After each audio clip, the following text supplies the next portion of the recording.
Bonjour et bienvenue à Vidange. Aujourd'hui, on reçoit la candidate conservatrice dans Sherbrooke, c'est-à-dire Zoé Saint-Amand. Je suis accompagné de Gaspard Daigle, co-animateur. Et enchanté. Nous avons Xavier Ouellette, un bon ami à nous, qui va être là, qui travaille avec Zoé Saint-Amand pour le Parti conservateur, mais qui va être là pour nous aider au pire si on a des informations qu'on cherche par rapport à la campagne en général. Bref. Puis, comme on en a l'habitude, avant d'embarquer sur plusieurs sujets, dont par exemple la pandémie de COVID-19, que tous les médias abordent abondamment, on veut apprendre à vous connaître parce que on se donne rarement l'occasion d'apprendre à connaître nos candidats et puis c'est un peu le but de ces entrevues-là. Et puis on précise avant de débuter aussi sur les autres sujets, comme on se l'est dit juste avant l'entrevue, qu'on va évidemment aborder la question de la pandémie de la COVID-19, mais plus tard dans l'émission pour justement se donner le temps d'aborder les autres enjeux qui souvent sont un peu mis de côté quand on discute avec le Parti conservateur en général. Donc, on vous laisserait vous présenter tout d'abord, si vous voulez. Bonjour Alex, bonjour Gaspard, merci de m'avoir reçu. De rien. J'étais bien enchantée de recevoir votre invitation, puis je trouve que c'est important d'avoir une présence sur le campus, de venir parler aux étudiants. Alors, ça fait vraiment plaisir d'être ici. Je me présente, Zoé Saint-Amand, je suis candidate pour le Parti conservateur du Québec dans la circonscription de Sherbrooke. Et puis, ça a été toute une aventure d'être ici. Donc, si je comprends bien, là, j'enchaîne avec mon parcours. Oui, c'est ça, parce que, on va aborder évidemment la politique, là, oui. parce que, bon, voilà, c'est ça. Mais juste avant de s'embarquer sur la politique en tant que telle, on trouverait ça intéressant de savoir un peu votre parcours avant tout ça. Donc, peut-être vos études, dans quel domaine vous avez travaillé, votre enfance, si ça vous enchante, peu importe, là, mais ouais. Oui, bien, c'est quand même en orientation, on va dire que j'ai un parcours non linéaire. Dans le fond, moi, je suis née au Nouveau-Brunswick. J'ai grandi à Gatineau. J'ai habité en Alberta, en Ontario. J'ai fait le Canada au complet. Et puis, avant d'être ici à Sherbrooke, j'ai habité là, dans un petit village qui s'appelle Aumont, qui est tout près de Maniwaki, donc dans des régions forestières. Je suis à Sherbrooke depuis 2016. C'est vraiment un projet d'études d'un baccalauréat et une maîtrise en orientation qui m'ont amenée à Sherbrooke. J'ai regardé toutes les différentes universités qui offraient cette discipline-là. Puis j'ai opté pour Sherbrooke. D'abord, la ville. Je trouve que c'est une ville fantastique. J'ai aimé de pouvoir voir que c'était beaucoup en lien avec la nature. Puis je trouvais qu'il y avait un mode de vie plus simple, calme, sain. Des choses qui m'interpellent, dans le fond. Mm-hmm. Et puis mon choix aussi, le Mont-Bellevue. Je vais juste faire un petit mot là-dessus parce que j'ai pris mon logement en fonction de pouvoir marcher à travers le Mont-Bellevue, faire de la randonnée pédestre tous les jours. Donc, mon bac et ma maîtrise, ça a vraiment été génial là, à ce niveau-là. J'ai un background. Ça a été long avant que je décide qu'est-ce que je voulais faire dans la vie après le secondaire. C'est pour ça que je suis partie en Alberta, dans le fond, aller explorer le marché du travail. Dans le temps, en 2006-2007, là, c'était vraiment l'Eldorado de l'emploi. Il y avait des jobs partout, puis un gros essor. Alors, je me suis rendue là. Puis, j'ai resté là 3 ans quand même. Je me suis super bien intégrée là, dans la ville. Puis, j'ai réalisé que sans diplôme, eh bien, on finit par faire des jobs, puis peut-être pas toujours le job qu'on veut faire. Alors, l'éducation, vraiment important, quelque chose que j'ai à cœur. Puis, je suis revenue, j'ai fait un cours en foresterie. Et puis, dans le fond, l'environnement, c'est aussi un autre sujet qui me tient vraiment à cœur. Mon cours de foresterie, ça a vraiment changé ma vie d'une façon où est-ce que maintenant, je comprends la forêt.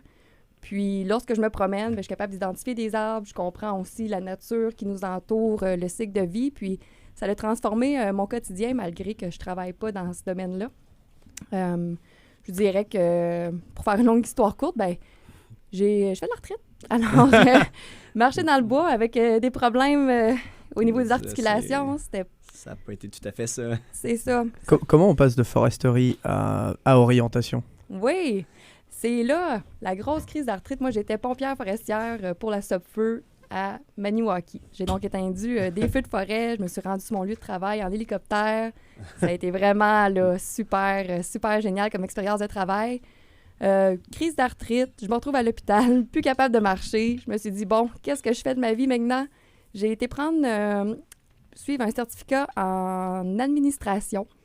J'ai fait, c'est un peu loin, là, excusez-moi, là, mais agente de bureau. Je me suis dit que partout, on a besoin des gens en admin. Donc, je vais pouvoir aller continuer à explorer le marché du travail, mais dans un côté plus administratif. Je me dis, ben, je vais peut-être pouvoir voir des emplois que je connais pas, puis qui vont m'inspirer.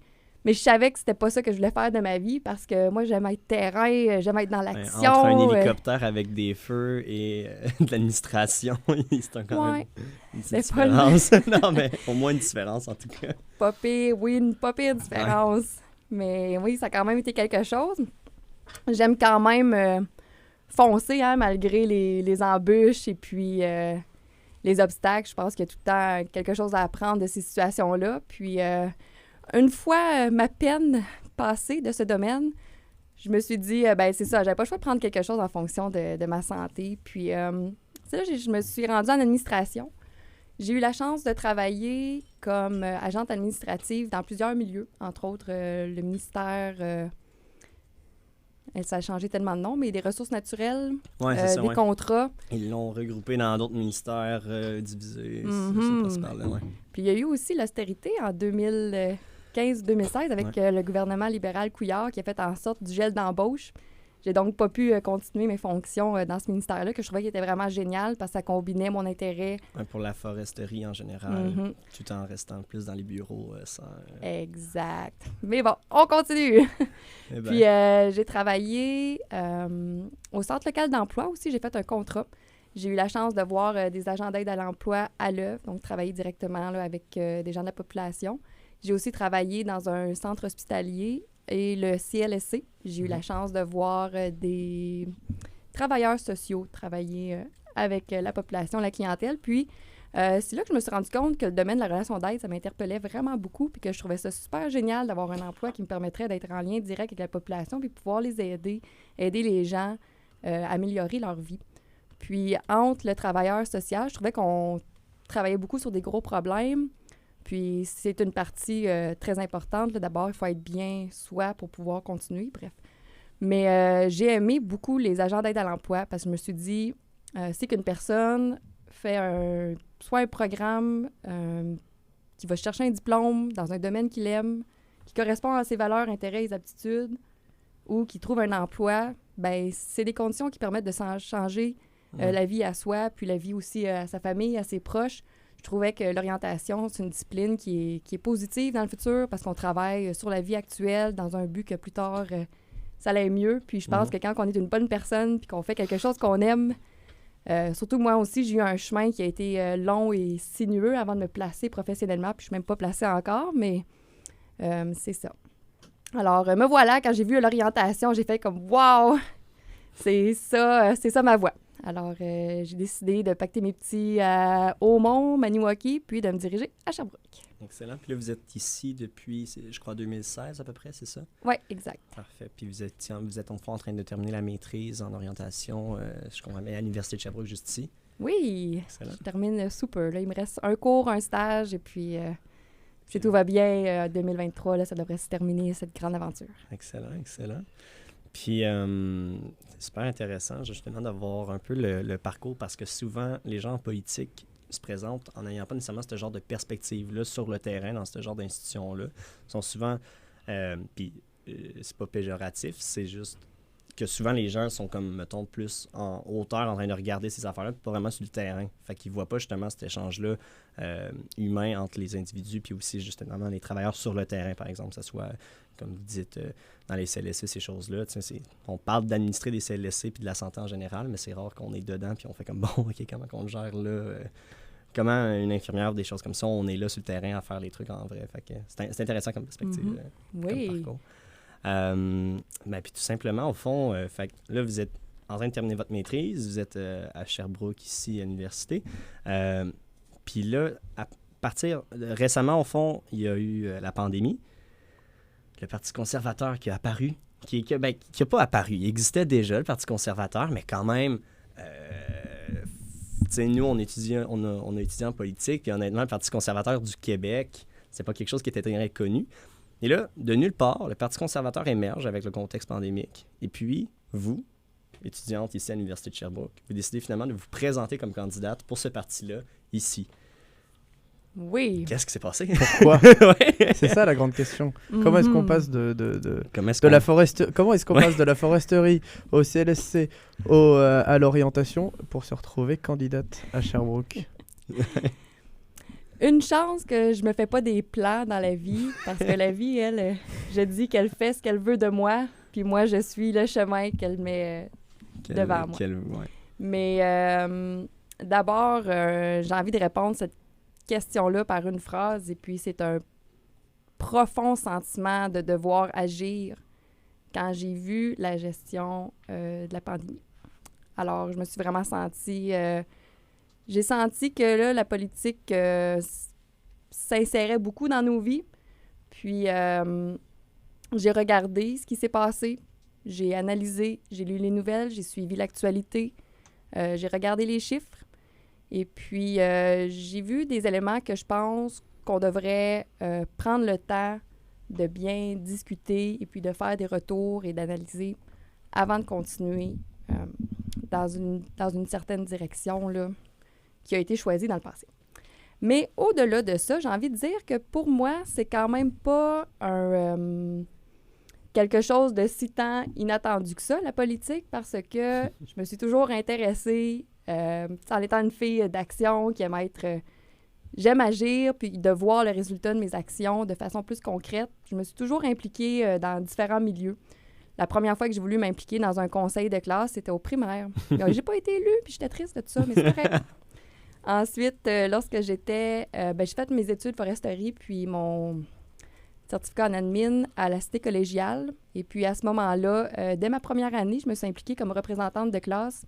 J'ai trouvé ça super génial. Là, j'ai vu la personne qui animait les forums étudiants. Je me suis dit, j'aimerais ça faire ça, ce job-là. Donc, l'année d'ensuite, je me suis présentée pour être, je pense, la représentante de l'Institut des technologies. L'Institut où est-ce que... Bref, la place qui donnait mon cours en foresterie, là, mais je suis devenue la représentante de l'Institut de la technologie, puis j'ai animé des forums étudiants. J'ai vraiment aimé cette expérience-là. Et par la suite, ma dernière année, je me suis dit, on va prendre un level de plus. Je suis devenue présidente de l'association étudiante de la cité collégiale. Puis, petite tranche de vie, lorsque j'étais représentante de l'Institut de la technologie, le président de l'asso, c'est M. Mathieu Lacombe, qui est aujourd'hui le ministre de la Famille pour la CAQ. OK, oui, c'est ça. Mais donc, c'est la formation de l'élite Ouais, québécoise, qu'est-ce qui se passe dans cette école-là? Peut-être qu'on est proche d'Ottawa, peut-être qu'on est politisé, Ah, ben voilà. peut-être qu'on est habitué Tout se résume au fédéralisme encore. Vous avez nommé le nom, puis je me disais juste genre, attends, mais je connais ce nom-là, mais, mais d'où déjà? Ouais, je Ok. trouvais ça drôle. Donc, je salue monsieur Mathieu Lacombe. Je dis bonjour. Ah ouais, on dit Peut-être qu'un jour, ça serait moi qui va venir ministre de quelque chose par la suite pour suivre un peu le même chemin, mais... C'est le mieux qu'on puisse vous espérer. on lui dit de merci faire beaucoup. attention à sa place. Moi, j'aimerais bien revenir sur quelque chose que vous avez dit juste avant de parler de la cité. Est-ce que vous trouvez que les politiciens aujourd'hui sont déconnectés de la vie réelle, qui vivent un peu dans une espèce de tour d'ivoire, et qu'en fait, ils n'ont plus de connexion avec les citoyens, et que c'est de là que ça vient, les mauvaises décisions, ou en tout cas les décisions qu'on peut leur reprocher? C'est une excellente question. J'ai même envie de dire peut-être réflexion, constat. Je vais répondre avec une histoire personnelle lorsque j'étais présidente de l'association étudiante qui m'a fait ouvrir les yeux sur quelque chose de bien important. Une des revendications qu'on entendait le plus souvent des étudiants, c'était qu'il manquait d'ordinateurs à la bibliothèque. Et puis certains étudiants, ça on retourne en arrière, 2009-2010, c'était pas aussi accessible comme aujourd'hui. On n'était pas encore au laptop, on avait besoin d'ordinateurs dans la bibliothèque. Puis les prix étaient plus chers, c'était plus difficile. Et puis moi, j'avais mon propre bureau et puis j'avais accès à mon propre ordinateur. Donc je faisais tous mes travaux dans mon bureau, j'étais au calme et puis je l'attendais souvent revenir celle-là, puis je suis comme... Bon, ben ça doit être important. Je vais aller voir c'est quoi la réalité. Mais au début, on réalise pas c'est quoi. Mais lorsque j'étais à la bibliothèque, parce que moi, je pensais que c'était pas si grave que ça, les ordinateurs. Puis là, c'était comme, les gens sont sur Facebook, on peut pas faire nos devoirs. Puis là, Moi, Ça dans a ma vraiment tête... changé aujourd'hui. C'est Facebook le problème, ça c'est resté, mais sinon... Mhm. Mais fait que j'entendais cette revendication-là souvent des étudiants, d'avoir plus d'ordinateurs. Puis moi, je voyais pas que c'était si grave que ça parce que j'avais accès à mon propre poste d'ordinateur, Mhm. puis dans ma tête, c'était correct. Mais une bonne journée, je me suis levée, puis j'ai été à la bibliothèque, puis j'ai été voir de mes propres yeux qu'est-ce qui se passait sur le terrain. Puis c'est là que j'en ai vu 3 sur Facebook. Puis j'étais comme, mon Dieu! Enlevez-vous de là, il y a Ben du monde oui! qui veut travailler, C'est là! pas tout le monde qui a des laptops! Mais oui, mais c'est surtout en 2009, genre comme... pas on vient d'inventer, mais on rend accessible cette technologie-là à la population étudiante. Facebook, c'est 2007. Hein, Oui, je sais, mais tu sais, t'as un ordinateur, là, C'était on encore jeune à révolutionne l'éducation, puis ça va sur Facebook. En même temps, on fait encore ça, mais bon. Mhm. C'est juste maintenant, au moins, c'est Mais- plus accessible, c'est pas si grave. Mais pour dire, pas m'avoir déplacée pour aller à la bibliothèque puis voir de mes propres yeux, je pense pas que j'aurais senti l'importance de cette revendication-là. Mhm. Fait que de penser que peut-être les politiciens peuvent être plus déconnectés s'ils sont pas sur le terrain, je pense que oui, pis c'est pas pour mal faire ou de mauvaise foi. Mhm. C'est simplement que si qu'on le voit pas, qu'on le vit pas, puis on fait juste l'entendre parler, ben on l'a pas vécu Mhm. soi-même, alors on comprend peut-être pas la totalité de la situation. Puis je pense que le plus longtemps où est-ce qu'on s'éloigne du terrain, bien peut-être qu'on perd un petit peu cette essence-là. Puis c'est des choses qui arrivent aussi, hein, parce que je pense qu'en politique, il y a quand même beaucoup de dossiers qui sont réglés, il y a beaucoup d'administratifs là-dedans, des lois, des papiers, des choses à lire. Donc, Mhm. on a des gens en dessous qui font le travail terrain. Puis là, nous, les politiciens recueillent cette information-là. Alors, ça crée quand même une certaine distance, là. Mhm. Je pense que oui. Puis moi, je suis curieux parce que j'ai l'impression aussi justement qu'il y a beaucoup il y a beaucoup de chambres d'écho en politique comme dans beaucoup d'autres domaines, au fond, parce qu'on côtoie toujours les mêmes personnes. Fait qu'à un moment donné, on peut finir par penser tous un peu pareil, ou en tout cas au moins de négliger certaines perspectives qu'on voit moins bien, comme vous disiez. Trouvez-vous que justement c'est ça qui est arrivé avec le Parti conservateur par rapport aux autres partis? En ce moment, on voit le Parti québécois, le Parti libéral du Québec, qui sont en train de dégringoler dans les sondages, alors qu'un parti qui n'existait pas il y a 2 ans se crée et prend des votes à des endroits où est-ce qu'on dirait que des gens se sentaient oubliés ou plus du tout concernés par la politique. Est-ce que vous qui êtes candidate, vous les voyez, les gens qui vous rejoignent dans cette partie-là puis qui appuient votre campagne, est-ce que c'est ces gens-là qui sont derrière vous ou si c'est plutôt... Est-ce que c'est davantage des gens qui ne se sentaient pas interpellés par la politique ou si c'est des gens qui sont déçus des autres partis? C'est un peu des deux. Puis j'ai envie de dire aussi des gens qui ont perdu confiance envers la machine politique. Mhm. Parce qu'ils ont senti qu'ils n'étaient pas entendus. Ils ont vécu les fausses promesses. Et puis, je trouve que cette perte de confiance-là, c'est quelque chose d'important à s'attarder parce que le gouvernement, c'est eux qui prennent les décisions, qui façonnent la société. Puis si la population perd confiance, je pense que le gouvernement devrait reprendre position puis s'assurer de regagner cette confiance-là des citoyens et des citoyennes comme objectif numéro 1. Mais oui, il y a beaucoup de gens qui, peut-être, il y en a beaucoup aussi qui n'étaient pas intéressés à la politique, et puis maintenant qui s'intéressent à la politique. Puis je pense que la raison pour laquelle, c'est que la politique s'est intéressée aux gens aussi dans les 2 dernières années. Faut pas oublier que la politique a rentré dans nos maisons. Elle a même rentré dans notre intimité. Quand que des politiciens parlent de façon qu'on devrait entretenir nos relations familiales, amicales, sociales, c'est rentré dans notre intimité, ça. Donc, je pense qu'il y a beaucoup de gens que ça les a réveillés puis se dire, là, OK, là, quand c'est rendu que la politique rentre dans ma vie personnelle, je rentre en politique puis que je m'en mêle. Puis, on a vu aussi, ça, c'est vraiment ma façon personnelle de voir les choses, mais moi, j'ai vu une vision, je vois plus comme en cylindre là, des partis dans les 2 dernières années. Donc, presque toutes les parties, ce qu'on attendait sur la scène, c'était toujours le même discours. Et puis, il y a eu des appuis. J'ai envie de dire aussi qu'il ne faut pas oublier que la gouvernance de décret par décret, toutes les parties signaient pour qu'on autorise ou qu'on continue ce type de gouvernance-là. Alors, il y a quand même eu un consensus. Mhm. Et puis, le Parti conservateur du Québec, pour plein de raisons, d'abord, qui a offert peut-être une vision différente ou qui a offert un rempart qui sortait de ce qu'on voyait de toutes les autres partis, il y a plusieurs personnes qui se sont ralliées à ça. Donc, Mme Claire Sanson n'a jamais signé les décrets? J'ai pas l'information exacte à cette question-là, mais il est arrivé quelque chose avec Mme Claire Sanson. Ouais, je me souviens plus exactement des trucs de décret, mais j'imagine que vers la fin, elle les signait moins. J'ai pas suivi cette histoire, Mhm. c'est de ma faute. Mais mais il est arrivé quelque chose. Il est arrivé visiblement Ouais. quelque chose parce que, c'est ça, au début de la législature, il n'y avait aucun conservateur, puis on a terminé la législature avec une conservatrice élue. Et puis, Puis il aussi, n'y a pas eu d'élection entre-temps, fait qu'il y a eu des discussions Tu sais, sûrement quelque part. c'était nouveau la situation qui est arrivée. Hein? Fait que Mhm.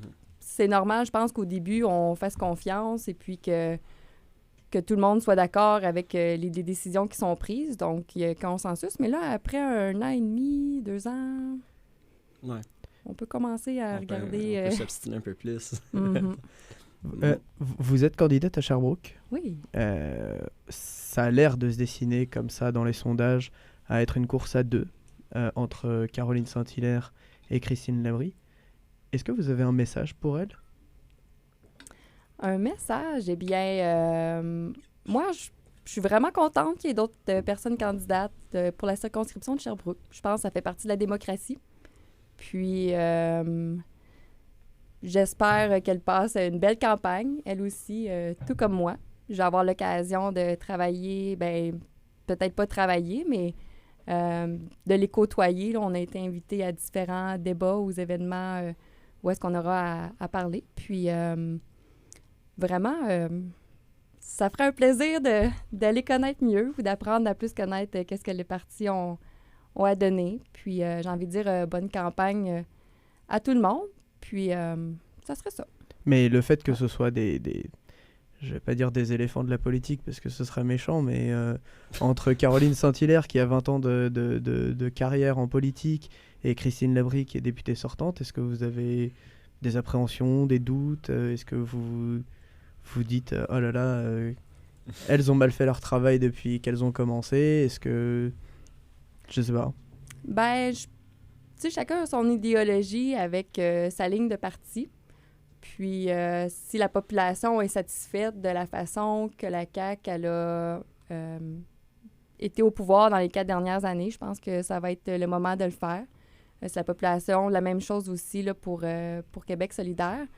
Mais j'ai envie d'inviter les gens à prendre le temps de mieux connaître le Parti conservateur du Québec, à s'intéresser au programme, à venir me rencontrer, à poser des questions, à communiquer avec le parti, ça vaut la peine.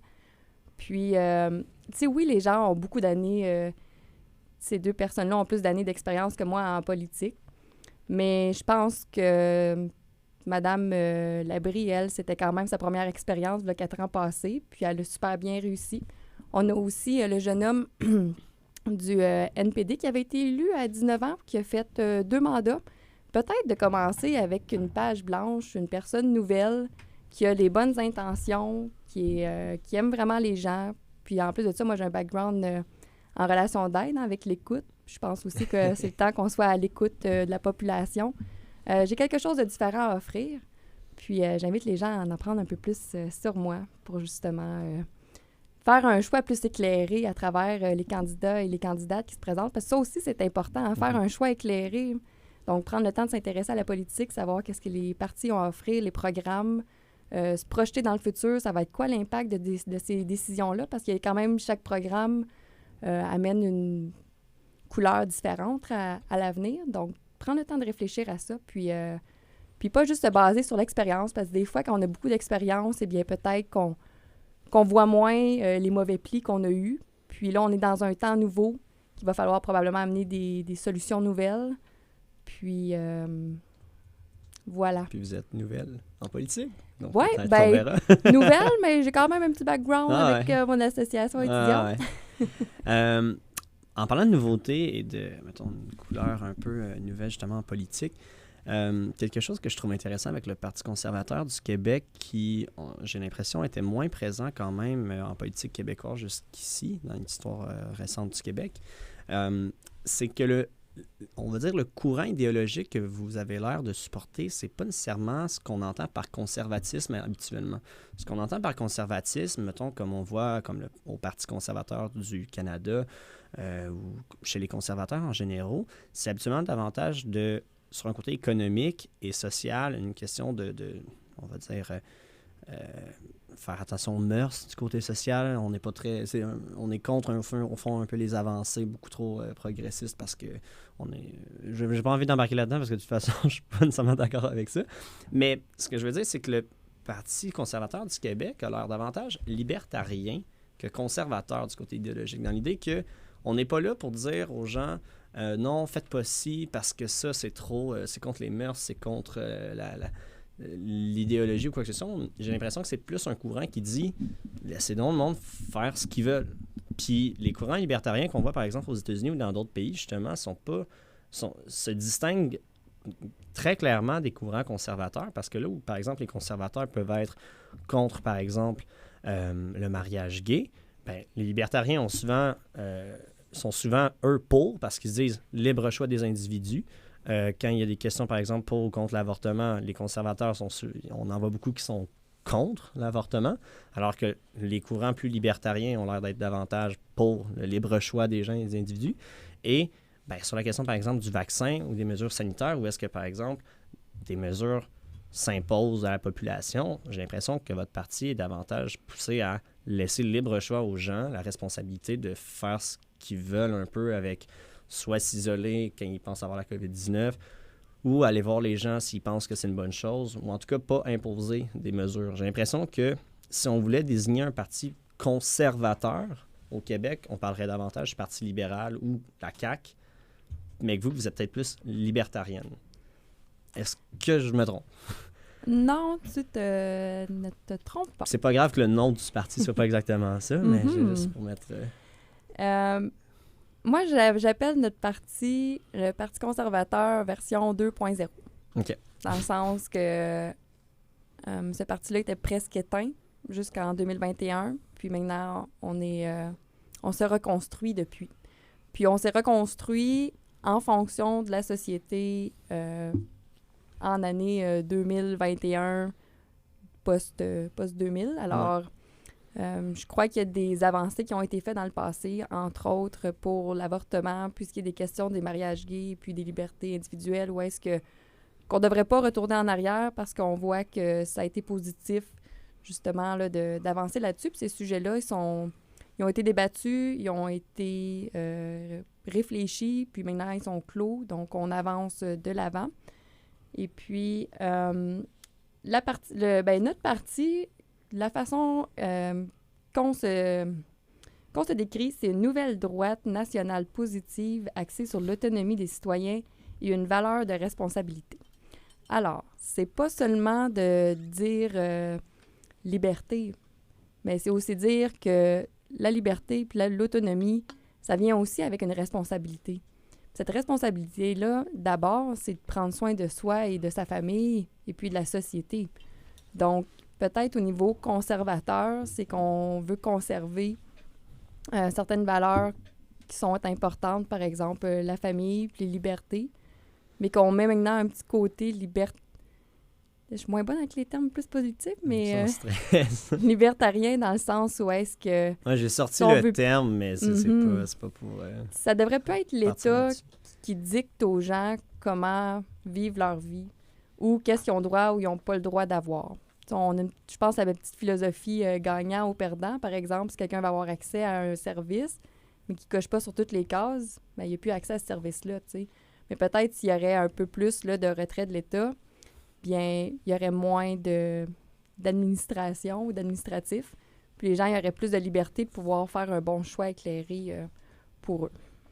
Moi, si on était capable de faire un slogan avec ça, qui serait un grand pouvoir implique de grandes responsabilités, je serais vendu au parti Spider-Man.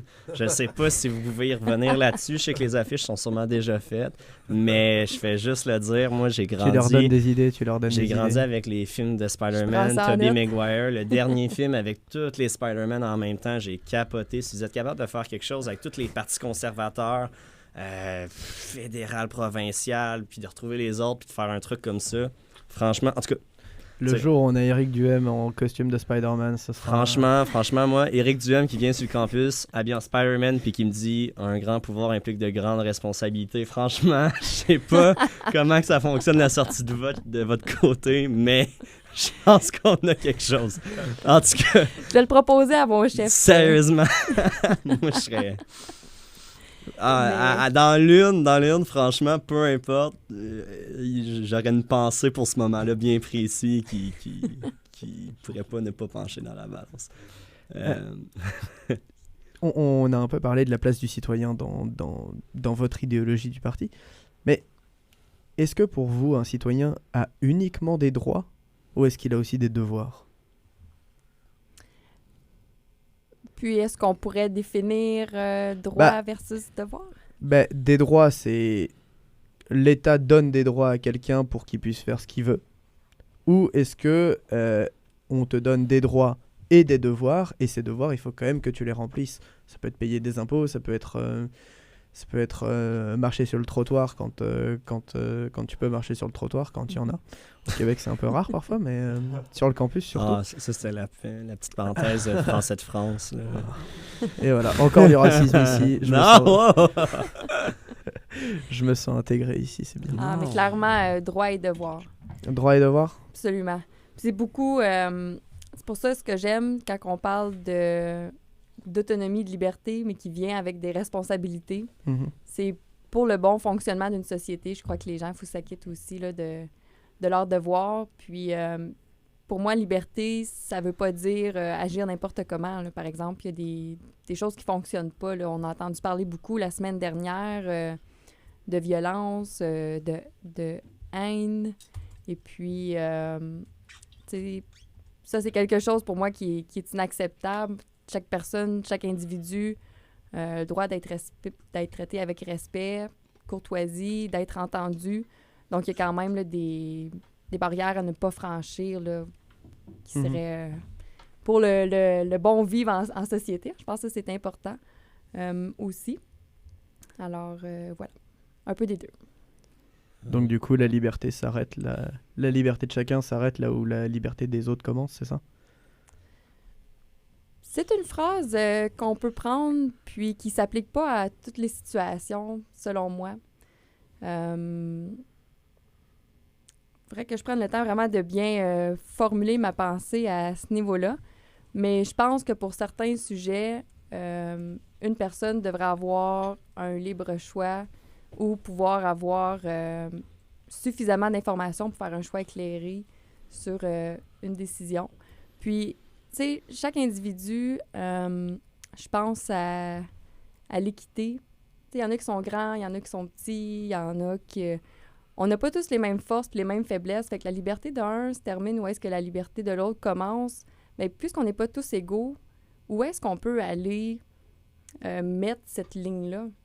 Tu sais, par exemple, une personne là, qui aurait des difficultés, là, je sais pas, motrices, eh bien, c'est sûr qu'elle, sa liberté n'est pas la même qu'une personne qui est en pleine capacité de pouvoir se mouvoir. Là. Donc, c'est ça. C'est un peu... je pense que quand on vit ensemble, puis que qu'est-ce qui sous-tend la société, c'est un bien-être et puis des bons sentiments où est-ce qu'on désire que les gens vivent bien puis qu'ils soient bien. Alors, je vois mal qu'une personne pourrait dire ma liberté prévoit sur vos droits à vous. Tu sais, je pense pas qu'on prévoit ça. Moi, je pense plus qu'il y a quand même une bienfaisance humaine. Tu sais, on veut que les gens aient bien, puis on veut que les gens ils puissent avoir une belle vie. C'est sûr qu'il y en a peut-être qui ont des douleurs internes qui font des gestes moins positifs. Si je comprends bien un peu, c'est de faire confiance en, on va dire, la maturité des individus. De se dire qu'ils sont capables de prendre leurs décisions eux-mêmes, puis d'assumer les conséquences de tout ça, puis de pas nécessairement toujours vouloir prendre la place de ces individus-là, puis prendre leurs décisions à leur place sans nécessairement leur demander l'autorisation. C'est un peu ça l'idée de donner des droits, mais de aussi laisser, parce qu'à quelque part, c'est de laisser un peu avec leurs problèmes. Parce que c'est pas ce que je vous reproche rien là, en particulier là, mais à quelque part, il y a beaucoup de des autres partis qui disent oui, à quelque part, on voudrait donner toujours plus de place aux autres qui fassent ce qu'ils veulent, mais c'est pas nécessairement ce qui est bon pour la société ensemble. Si, par exemple, je voulais qu'on aborde le système de santé, les services sociaux, puis les réformes ou les propositions que vous avez justement dans ce domaine-là. Il y a une question d'augmenter le privé en santé. Ouais. Mais cette augmentation-là, du privé en santé, c'est à quelque part... je vous pose la question, est-ce que ce ne serait pas de cannibaliser un peu les ressources humaines qu'il y a en ce moment dans le public, puis de rendre un peu le système de santé au Québec à 2 vitesses, de le ramener à 2 vitesses, puis de faire qu'au privé, ça peut aller plus vite, puis qu'au public, non, parce que comme toutes les ressources finissent au privé. Parce que les gens sont libres de prendre la décision d'aller au privé davantage qu'en ce moment. Est-ce que c'est... J'ai envie de dire, d'abord, moi aussi, lorsque j'ai reçu cette proposition-là, j'ai pris le temps de bien la lire puis de bien la réfléchir parce que j'ai eu les mêmes... doutes ou... Ouais. Puis, je voulais m'assurer que ça soit quelque chose de bien parce que je voudrais pas aller de l'avant avec des idées que vous voulez vous assumez pas. C'est ça. Puis, plus que j'en parle avec les gens, puis plus que je prends la peine de m'intéresser à ce sujet-là, je pense que le privé, ça peut être une solution qui pourrait être bonne à explorer. D'ailleurs, la CAQ avait mentionné vouloir ramener du privé lors de ses élections en 2018. Et puis maintenant, la CAQ propose des hôpitaux privés pour régler les problèmes qu'on voit présentement dans le réseau de la santé. Mais ça, c'est une petite parenthèse que je referme. Ouais. De mon côté, pour avoir aussi travaillé dans le réseau de la santé en tant qu'adjointe administrative, j'ai quand même vu des choses. Puis, le privé, nous, on se base, je ne sais pas si Zav, tu pourrais me dire quel pays qu'on se base, mais c'est un modèle qui vient de d'autres pays puis qui a déjà démontré que ça pouvait fonctionner. Puis, le privé serait là pour les gens qui peuvent se le permettre et puis que ça serait plus facile pour eux de pouvoir avoir accès à des soins de santé de cette façon-là. Mais c'est pour ceux qui peuvent se le permettre?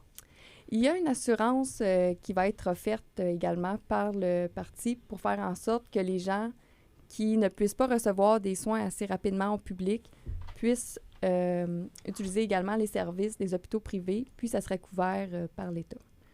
Je pense qu'il y a des délais où est-ce que les gens devraient respecter. Oui, c'est bien les Pays-Bas. Pays-Bas. Ouais, aux Pays-Bas, la Corée, le Japon, l'Allemagne, ils ont tous des systèmes de santé où... système bismarckien en Allemagne. C'est ça, ils ont tous des systèmes de santé où... On est plus beveridgien. Il est possible de souscrire à une assurance publique, mais aussi de faire le choix entre une assurance publique ou privée, dans le but de désengorger justement le système public, puis de permettre aux gens justement de choisir ce qui leur convient le mieux. Mais est-ce que c'est pas donner de l'argent public au privé? Parce que justement, c'est ça, c'est qu'actuellement, puis c'est pas une question de dire si au privé ça irait mieux, ça serait plus rapide, ça serait certainement plus rapide parce qu'il s'arrangerait pour être plus rapide, là, pour faire compétition. Mais c'est qu'actuellement, l'argent qu'on met en santé, à quelque part, elle rentre dans le salaire de médecins, d'infirmiers, d'immobilisation comme des hôpitaux, des machines, des trucs qui appartiennent au public, puis qu'au final, cet argent-là reste toujours au public à la fin de la journée. Mais si on faisait même avec une assurance qui couvre un peu les soins de santé qui sont offerts au privé, le système, j'ai l'impression que vous proposez, ou en tout cas que votre parti propose, puis vous n'avez pas besoin d'être la spécialiste en santé dans le parti, là, vous allez de 125 à être candidat.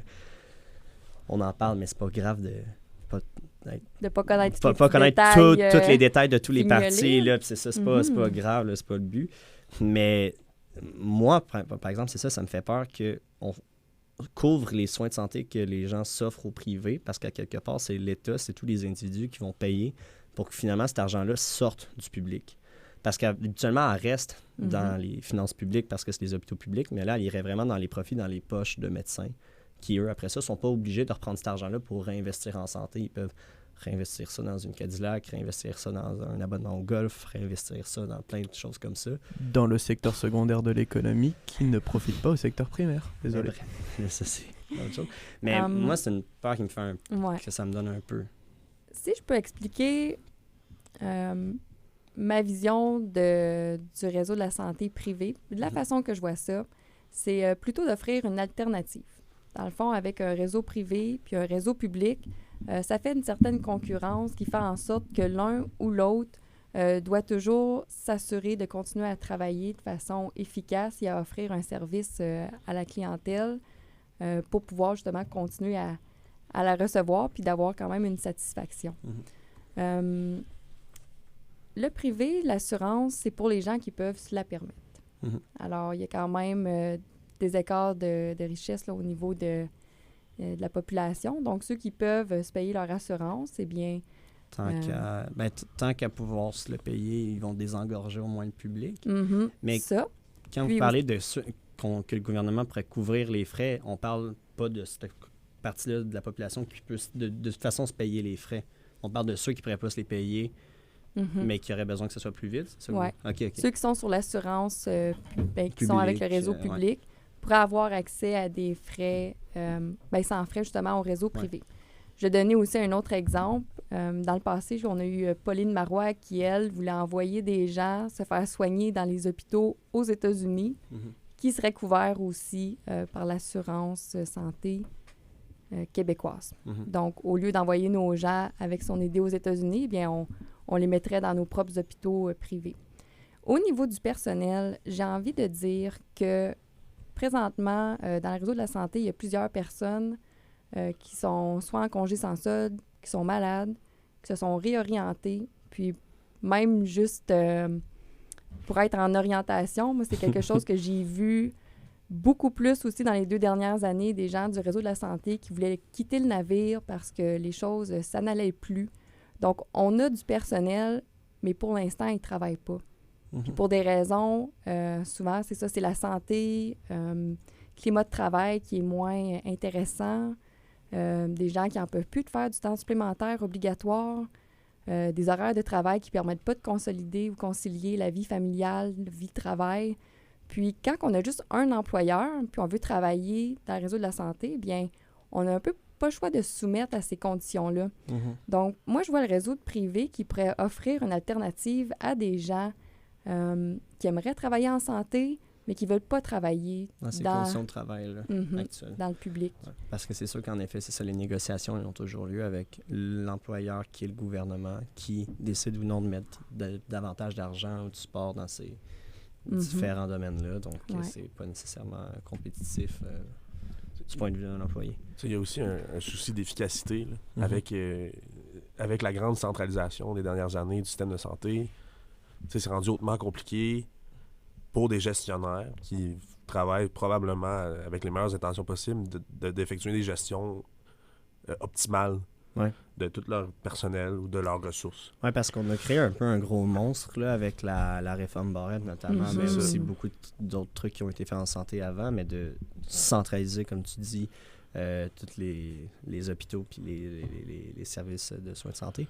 Est-ce que vous êtes au-delà, mettons, du privé-public, favorable davantage à une décentralisation, justement, de ces institutions-là? Je ne dis pas, mettons, de le faire demain matin. Là, je ne sais pas combien de temps ça prend, puis ce que ça demande, puis ce que ça nécessite, mais dans l'idée en tant que telle, ce qu'on voit que ça a apporté une centralisation, vous êtes contre... Décentralisation! Okay. Mais non, je crois que surtout pour une infrastructure aussi complexe que le réseau de la santé ou même juste un hôpital, le fait que des décisions soient prises dans un autre milieu, que ce n'est pas à proximité des travailleurs et des travailleuses, pour moi, c'est un peu un non-sens. Je crois que... Un peu comme on disait tantôt, trop haut puis pas vraiment sur le terrain. Si on prend juste l'exemple du CIUS de l'Estrie, le CIUS de l'Estrie, ça engorge tous les centres hospitaliers entre Bromont puis Lac-Mégantic. Ouais, c'est une C'est pour grosse ceux région. qui connaissent un peu la géographie de la région, là, Ouais. c'est quand même plusieurs centaines de kilomètres. Là. Ouais. Il y a plusieurs dizaines de milliers d'employés, des dizaines et des dizaines de centres hospitaliers ou de CHSLD qui sont tous gérés par la même entité qui est le CIUS de l'Estrie. Ouais. Si on y réfléchit 2 minutes, on peut voir que C'est la trop réali- centralisation. mais la réalité des travailleurs-travailleuses de l'hôpital de Quaticook puis celle de l'hôpital de Granby sont totalement différentes, mais pourtant sont gérées par la même entité puis les mêmes gens. Mais est-ce que le problème, c'est pas qu'on a des gestionnaires à l'hôpital alors qu'il nous faudrait des soignants à l'hôpital? Je pense que Peut-être un nombre suffisant de gestionnaires et un... C'est le fun d'étudier dans un l'admin. nombre suffisant, J'aime ça, les études en admin, c'est ce que je fais actuellement. là. C'est bien correct, là, mais quand même. Mhm. Ah, mais moi, j'aime pas les gens en admis. Non, mais ça c'est pour un autre On épisode. vous aime, la fac de gestion. Ça sera pour un autre épisode. Moi, un dernier petit sujet par rapport à la santé, parce que c'est un sujet qui était déjà d'actualité avec l'ADQ à l'époque. L'ADQ, dont beaucoup d'idées du Parti conservateur proviennent, a priori ou en tout cas, il y a beaucoup de monde qui disent que, par exemple, l'ADQ avait fusionné avec la CAQ, mais que la CAQ a un peu trahi les idées de l'ADQ, qui étaient plus conservatrices, par certains plus radicales. Puis j'avais écouté récemment parce que, OK, un des vieux débats des années 2000 entre Mario Dumont, Bernard Landry et Jean Charest, un petit gars d'ici. Puis il débattait à l'époque justement des problèmes dans le domaine de la santé. Puis Mario Dumont lui-même à l'époque, qui était plus proche de mon âge que du sien actuellement peut-être, disait déjà qu'en ce moment, dans le système de santé québécois, il y avait un problème qui était une injustice intergénérationnelle. Ce qu'il disait, c'est qu'actuellement, il y a 20 ans, puis c'est encore pire sûrement, c'est pire aujourd'hui, j'ai pas les chiffres exacts, puis le but de toute façon, c'est pas de s'obstiner ces chiffres, mais il y a peut-être, mettons, à l'époque, il y avait peut-être une personne en âge de travailler pour 4 personnes à soigner. Puis avec la pyramide démographique on n'a tellement pas de jeunes par rapport aux vieux, mettons, ou à la population qui vieillit, que ça fait que s'aggraver. Puis là, je nomme un chiffre au hasard, peut-être, Xavier, tu vas en trouver un meilleur que moi, qui est approximatif à l'œil comme ça. Mais là, on est peut-être rendu comme un adulte en âge de travailler pour comme je sais pas combien de plus de personnes qui ont besoin de soins. Puis la pénurie de main-d'œuvre en général, c'est un peu de là qu'elle vient. Puis en santé, c'est encore plus dramatique parce que c'est de vie humaine dont on parle. Puis au-delà de parler de vie humaine, c'est aussi d'handicaper une génération d'argent qui reviendra plus, parce que tout l'argent qu'on met à soigner une génération qui ne travaille plus, mais c'est pas de l'argent qu'on met en éducation, c'est pas de l'argent qu'on met en infrastructure, c'est pas d'argent qu'on met dans plein de choses pour aider la jeunesse, alors que on met des sommes inconsidérables en santé pour une partie de la population vieillissante qui apporte de moins en moins à la société. Est-ce que c'est pas une injustice un peu qu'en ce moment on mette autant d'argent en santé pour ces parties-là de la population, qu'on aille confiner, par exemple, la société pour protéger une population vulnérable qui va que s'agrandir. Là. S'il y a une autre pandémie à un moment donné, il va en avoir encore plus de vies à protéger, puis il va falloir encore plus. On fait quoi avec cette situation-là? Faut-tu toujours encore plus donner en santé, puis essayer d'aider cette génération-là? Puis c'est pas contre eux. Même, oui, bien, en effet, puis la pénurie de la main-d'œuvre... Permettez-moi de trouver ça un petit peu comique. Tu sais, la démographie, c'est quelque chose qui est quand même facile à étudier puis à comprendre. Ouais. Si on a un baby boom et puis qu'on a moins de naissances par la suite, clairement qu'à un moment donné, on va se retrouver avec une situation où est-ce qu'on va avoir plus de personnes âgées et puis une population jeune. Je pensais à ça de dire les vieux depuis tantôt, mais je voulais pas avoir l'air de... Pourquoi qu'en 2022, on se retrouve dans cette problématique-là? Pourquoi que ça n'a pas été réglé? Là, j'ai plus l'impression que la situation elle a été laissée aller. Puis là, finalement, on est dedans, fait qu'on a besoin de On a besoin de services réagir, pour une partie de la population qui fait que s'agrandir, mais on a de moins en moins de monde pour offrir ces services-là. Fait qu'à ceci, il y a certains éléments dans le programme du Parti conservateur que je sens qui viennent offrir des solutions à cette situation-là. Je vais en donner quelques exemples. d'abord, augmenter, une des raisons aussi pour laquelle il y a juste un certain nombre de médecins qui graduent par année, c'est qu'il y a un contingentement au niveau des admissions. Mais pourquoi pas augmenter ce nombre d'admissions-là possible? Donc, à chaque année, on pourrait se retrouver avec plus de médecins et puis avoir plus de services pour la population. Puis, c'est des gens qui, d'une façon ou d'une autre, désirent aller étudier en médecine, puis qui se font fermer la porte. Alors, je sens qu'on pourrait utiliser nos ressources qu'on a pour leur permettre de faire ce qu'eux désirent de faire. Ensuite, on a dans la section du programme, je pense, c'est famille, bien-être, une mesure qui permettrait aux personnes de pouvoir, ça je me rappelle pas exactement, là, mais c'est soit d'aider au niveau des proches aidants, aider aussi pour les maisons bigénérationnelles, pour faire en sorte que ça soit plus facile. Je me souviens plus, mais justement, peut-être Xavier, tu vas pouvoir mieux préciser, mais parce qu'au fond, je précise aussi pour juste les gens en général qui écoutent. Là, il y a le programme, vous, qui est sorti. À l'époque, on a reçu d'autres invités. Les programmes n'étaient pas nécessairement sortis, fait que c'était plus difficile. On n'avait pas nécessairement de fact-check qui pouvait se faire.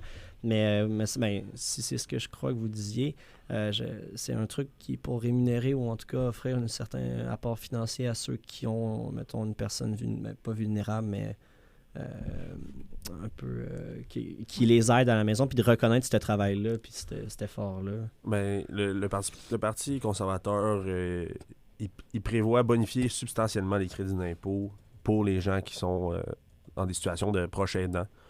Aussi, de faciliter l'accès à la propriété bigénérationnelle en abolissant les droits de mutation lors de l'achat de telles propriétés par les familles qui aident un proche au quotidien. Il y a aussi dans la section santé du programme, le Parti conservateur voudrait s'inspirer des modèles des Pays-Bas et de la Corée pour donner l'opportunité aux citoyens de 40 ans et plus de souscrire à une assurance universelle pour recevoir des soins à domicile, puis de retarder, mettons, la prise en charge de ces gens-là par des CHSLD ou d'autres RPA. Fait que ça diversifie l'offre d'emploi pour les travailleurs de la santé, déjà, Fait que c'est pas tout le monde qui serait obligé de travailler à l'hôpital, mais aussi, ce que ça peut avoir comme conséquence, c'est de désengorger justement un système qui est, comme on l'a vu dans les 2 dernières années de CLSC, de désengorger un système qui a vraiment besoin d'aide, qui a vraiment besoin de... C'est pas tout le monde qui a besoin d'être au CHSLD. Il y a certains patients qui pourraient seulement recevoir leurs soins nécessaires à la maison par des professionnels qui eux, se déplaceraient. Ça, c'est une des propositions du Parti conservateur. Là, vous pourrez peut-être me dire, mais peut-être vous ne pourrez pas non plus, puis là, c'est vraiment moi qui lance ça dans les airs, là, c'est pas une question piège, c'est parce que je le sais pas, fait que je le demande, mais j'ai l'impression que souvent, surtout dans le domaine de la santé, on se sent comme obligé d'offrir ce genre de soins-là à cette partie-là de la population-là, comme si, parce que c'est la chose morale à faire, mais comme si ça s'était toujours fait. Puis je me demande, est-ce qu'on offrait à ce point-là autant de soins à l'époque? Parce qu'on dirait qu'on se sent mal de ne pas en offrir toujours davantage. Alors que je serais curieux de voir s'il y a 40 ans, on se posait vraiment la question d'avoir vraiment des proches aidants à ce point-là, puis de vraiment prendre en compte, prendre soin de cette partie-là de la population. C'est pas que je dis qu'il faut pas le faire, mais j'ai l'impression qu'on met toujours plus d'argent là-dedans, puis on dirait que ça, c'est même pas quelque chose qu'on remet en question.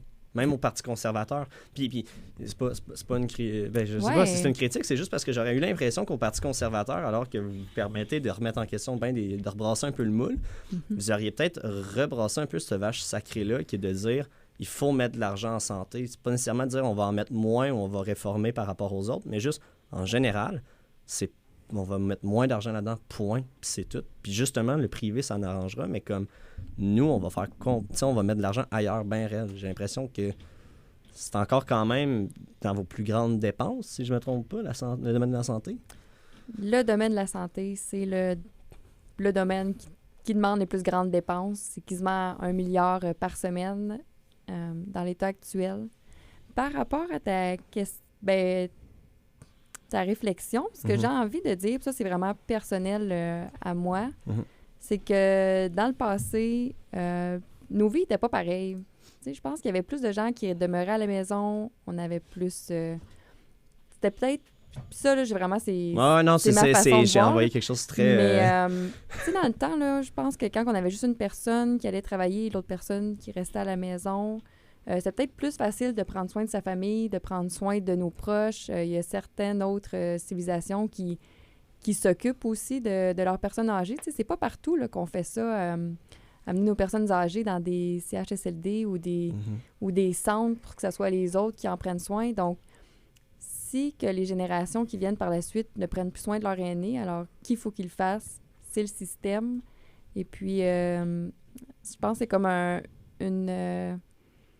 effet de la vie que j'appelle Fast and Furious qu'on vit aujourd'hui parce qu'on a juste plus le temps de prendre soin de nos proches. On doit être au travail.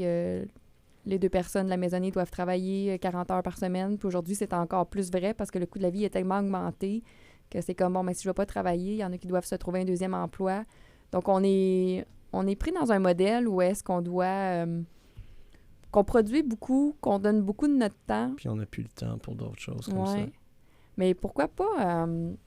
je pense aussi avec les gardes... Tu sais, moi, je vois des façons... peut-être ces gens-là... Puis je pense beaucoup... je fais beaucoup de liens entre le bien-être et puis la santé. Mais peut-être qu'il y aurait des façons de faire aussi pour qu'on puisse faire en sorte que nos personnes âgées soient mieux intégrées, qu'il y ait plus d'actions à faire qui demeurent utiles à la société. Bien, peut-être qu'il y en aurait qui seraient moins malades. Peut-être c'est qu'au lieu d'être pris dans une chambre, ben c'est qu'on pourrait rester à la maison. Puis, je sais pas, moi mon père, il pourrait m'aider avec le ménage pendant que moi, je vais travailler, mais il a une chance qu'il y ait une petite subvention pour avoir une maison bigénérationnelle. Tu sais, dans le fond, au lieu que ça devienne un fardeau économique, bien, les garder en action pour que ça devienne, ou pour que ces gens-là, ils puissent continuer à donner. Puis il y en a beaucoup qui veulent continuer à donner, qui veulent continuer à être actifs. Il y a des gens aussi qui sont seuls, qui n'ont peut-être pas l'occasion de le faire, mais qu'avoir un endroit ou une opportunité de le faire, le ferait. Alors, c'est plein de solutions qui existent pour aller comme couper un peu là, ces coûts-là que la génération qui est d'avant nous crée. Mais je suis d'accord avec ça. Puis là, on parle d'affaires que, genre, c'est peut-être même pas dans le programme. Puis c'est pas grave. C'est juste, on discute. Mais, tu sais, on sait évidemment qu'il y a un problème en ligne qui devient évident pour ces populations les plus aînées. De vivre seul, par exemple, peut être dangereux parce que, par exemple, s'ils glissent quelque part, ils peuvent se blesser. Puis si personne ne peut venir les aider à ce moment-là, ça peut être beaucoup plus grave quand tu es une personne plus âgée que quand tu es jeune, puis tu te relèves, tu t'arranges. Puis, il y a aussi, justement, donc, même si on fait du... je sais pas comment... Je sais plus le thème que vous aviez dit, là, mais... Par exemple, qu'on a une personne âgée à la maison, puis on la garde avec nous, mettons un grand-père, il reste à la maison tout le temps, mais nous, quand même, on travaille. Fait qu'on peut pas non plus être avec lui tout le temps. Puis c'est ça un peu que les CHSLD ou ces choses-là viennent un peu plus apporter, malgré les défauts. Fait que ça, d'accord, mais j'ai l'impression que vous dites, c'est aussi beaucoup de dire on apprécie davantage peut-être la qualité que la longévité là, de la vie. Parce qu'à un moment donné, d'être en CHSLD pendant les 10 dernières années de ta vie, tu ne vas pas trop comprendre ce qui se passe, etc., puis de mettre de l'argent pour garder quelqu'un en vie aussi longtemps, mais que l'expérience de la vie est plus aussi belle qu'elle aurait pu l'être, par rapport à mettre plus d'argent sur vivre encore avec sa famille, vivre encore chez soi, etc., c'est un choix de société à faire. C'est est-ce qu'on garde les personnes en vie envers et contre tout, ou on leur offre une belle qualité de vie, puis à un moment donné, ben, advienne ce qui adviendra, genre. C'est un choix difficile, mais là, c'est pas un choix de politique. C'est comme de la morale difficile un peu. Là. Mais c'est parce qu'à un moment donné, c'est où est-ce qu'on met aussi l'argent en santé.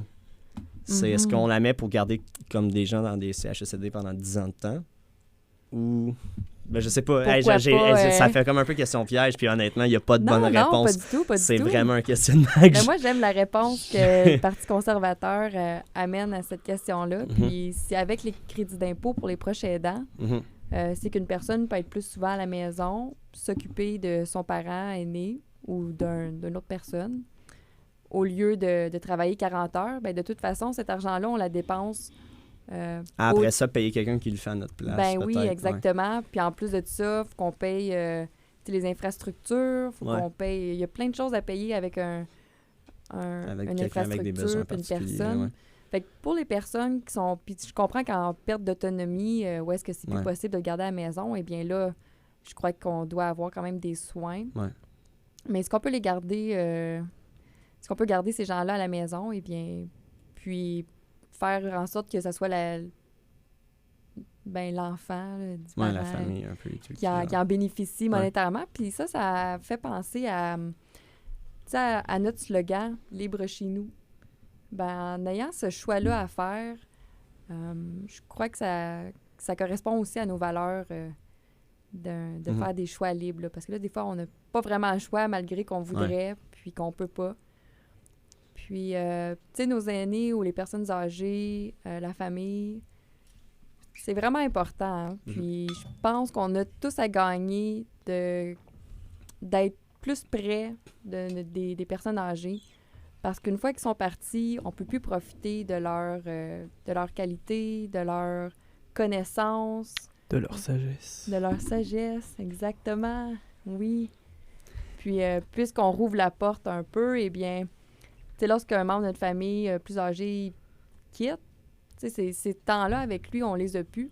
Puis, est-ce que la question, est-ce qu'on chérit ces moments-là avec ces gens-là avant qu'ils nous quittent? Je pense qu'on pourrait commencer à y réfléchir puis dire comme oui, c'est important ça, parce que la famille, c'est important, les liens, c'est important, les liens sociaux, familiaux, c'est important, c'est ce qui fait en sorte qu'on reste fort hein, comme population, qu'on sait où est-ce qu'on s'en va, on sait d'où qu'on vient, on peut voir où est-ce qu'on est aujourd'hui, puis on peut avoir une meilleure idée de où est-ce qu'on s'en va plus tard. Mais quand on ne sait pas d'où qu'on vient, on ne sait pas on est qui, bien, on devient un peu plus fluide au niveau de notre identité. Puis on devient, je pense, des gens un peu moins forts dans son soi. Mais des belles questions, ça. Ouais, non, mais là, c'est ça dérivait un peu de la politique, mais c'est un peu aussi Ouais. ça l'idée de l'émission. Mais, On a compris le fond de ta pensée, c'est bon. On a non, mais attends, mais c'est parce que au-delà de justement aborder juste des questions électorales, de ce qui se passe dans le programme, sur le papier, etc., puis s'obstiner sur des chiffres ou des détails de même, tu sais, on est là pour apprendre à vous connaître. Puis honnêtement, ben, c'est niaiseux, c'est peut-être pas une question que vous allez avoir dans les débats, dans les prochains événements électoraux. D'après, ben, je vous le souhaite pas, parce que honnêtement, genre, Ben, je pense pas j'espère qu'il n'y en a pas d'autres comme moi. Il y en a pas deux comme toi. Yeah, mais en gros, mais ça aide ça aide à apprendre à vous connaître quand même. Ouais. C'est le genre de discussion qu'en effet, on n'a pas souvent avec nos candidats, le monde politique. Puis, au fond, juste pour enchaîner avec ça, on va aller comme de l'autre côté un peu de l'échiquier générationnel. On parlait des plus aînés, on va aller avec les plus jeunes. On parlait de mettre plus d'argent ou pas, ou peu importe, chez les aînés. Mais vous, par rapport au CPE, ou en tout cas les garderies, là, tout ce qui existe dans ce domaine-là, il y a une promesse que je vois que dans le programme, il avait été proposé récemment récemment, il y a peut-être même 3 semaines, je crois. Bref, je ne sais plus combien de temps. Bref, par le Parti conservateur, c'est d'envoyer 200 $ aux familles pour garder leur enfant, ou en tout cas pour les aider avec le fait d'avoir un enfant par semaine. Puis on me corrigera si c'est pas tout à fait ça, pour qu'ils puissent avoir un pouvoir un peu plus important sur les décisions de où est-ce qu'on envoie nos enfants ou pas en garderie. Puis là, vous me corrigerez qui que ce soit. J'avais aussi compris que c'était un peu d'ouvrir la porte au privé aussi, justement dans la question des garderies, alors que justement au Québec, depuis Marois, mais même à l'époque où elle était ministre et pas première ministre, la question des CPE, des garderies, des enfants, au Québec, il me semble que c'était quand même une belle avancée de justement permettre à la conjointe qui était trop souvent laissée à la maison pour garder les enfants, la chance d'aller travailler parce on offrait un service de garde aux enfants qui était universel, qui était abordable, etc. Puis surtout quand on voit actuellement... Mais non accessible. Ben, quand on voit actuellement en Ontario que, je sais pas c'était combien, je me l'étais noté, mais ça revient à... Attendez, je vais vous dire, je l'avais checké, j'avais pris juste un screenshot là par contre. Ça revenait, en Ontario, on disait environ 1800 $ par mois pour un bébé, pour un enfant dans la ville de Toronto. On va arrondir ça à 1 000 $ parce que Toronto, c'est beaucoup trop cher par rapport à l'Ontario. Mais 1 000 $ par mois, comparativement à quelque chose comme c'était environ 300 $ par mois pour une garderie en CPE au Québec, a priori. Parce que ça revient à 8,70 $ par jour, a priori. Mais là, on arrondit, on arrondit, parce que le but, c'est pas de s'obstiner sur les chiffres exactement, mais quand même si on parle de 1 000 $ par rapport, mettons, à 300, puis même si on le montait à 500 $, peu importe, au Québec, actuellement, c'est quand même moins cher d'avoir une place en garderie qu'en Ontario. Puis en Ontario, ils ont quand même des problèmes d'accessibilité à ce genre de service-là, malgré que les prix soient beaucoup plus chers. En quoi de rajouter du privé dans ce système de garderie, de CPE-là au Québec, va améliorer l'accès à ce service-là? Ou est-ce que ça va pas juste monter les prix? Un peu, au fond, le même enjeu qu'en santé, dont on parlait, mais pourquoi en garderie, ça marcherait mieux qu'en Ontario? Alors que... Fait que peut-être pas se baser sur le modèle ontarien.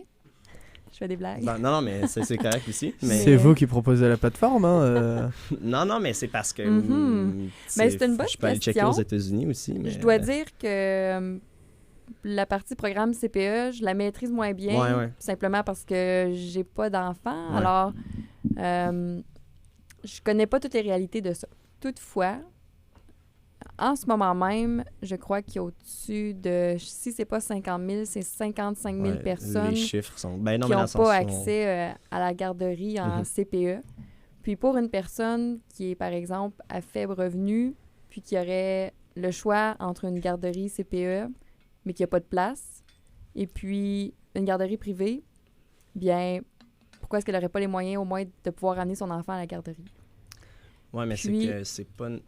Puis là, c'est plus pour clarifier le programme là, qu'une attaque. Mais je vais donner un petit exemple. Parce que ceux qui n'ont pas beaucoup d'argent, s'ils n'ont pas de place, ils n'ont pas plus de place au privé, parce que ça coûte sûrement plus cher.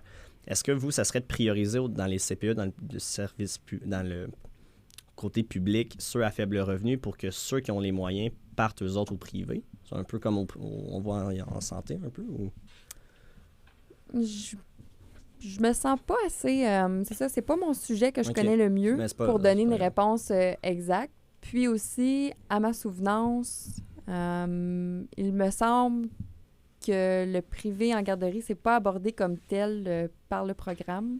Je crois que qu'est-ce qui est offert, c'est de faciliter l'accès à des personnes qui veulent se partir une garderie, qui puissent le faire plus facilement si qu'elles démontrent qu'elles ont les compétences de le faire. Parce qu'aujourd'hui, c'est pas si simple que ça, partir sa propre garderie. Donc, peut-être avoir une meilleure offre de centre de service de garde en allant de cette façon-là.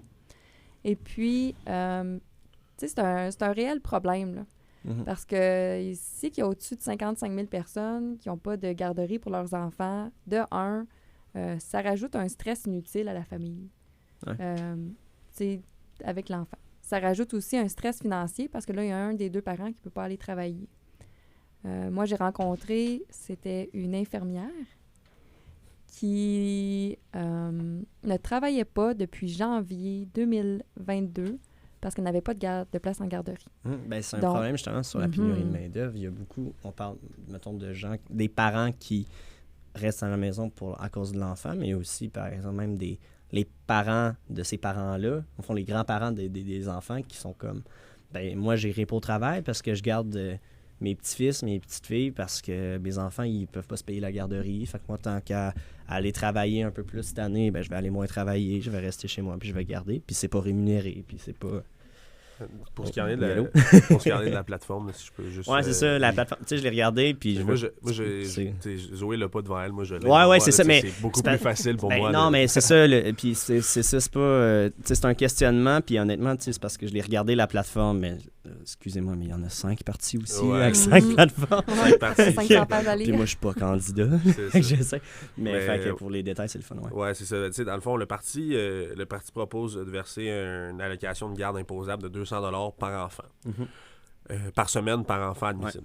Fait que ça, ce que ça va donner, c'est... Ça va donner le choix aux parents de choisir la méthode de garde qu'ils préfèrent, que ce soit le CPE, la garderie subventionnée, la garderie privée, ou d'avoir un emploi à temps partiel, puis de recevoir une compensation qui est proportionnelle à leur revenu.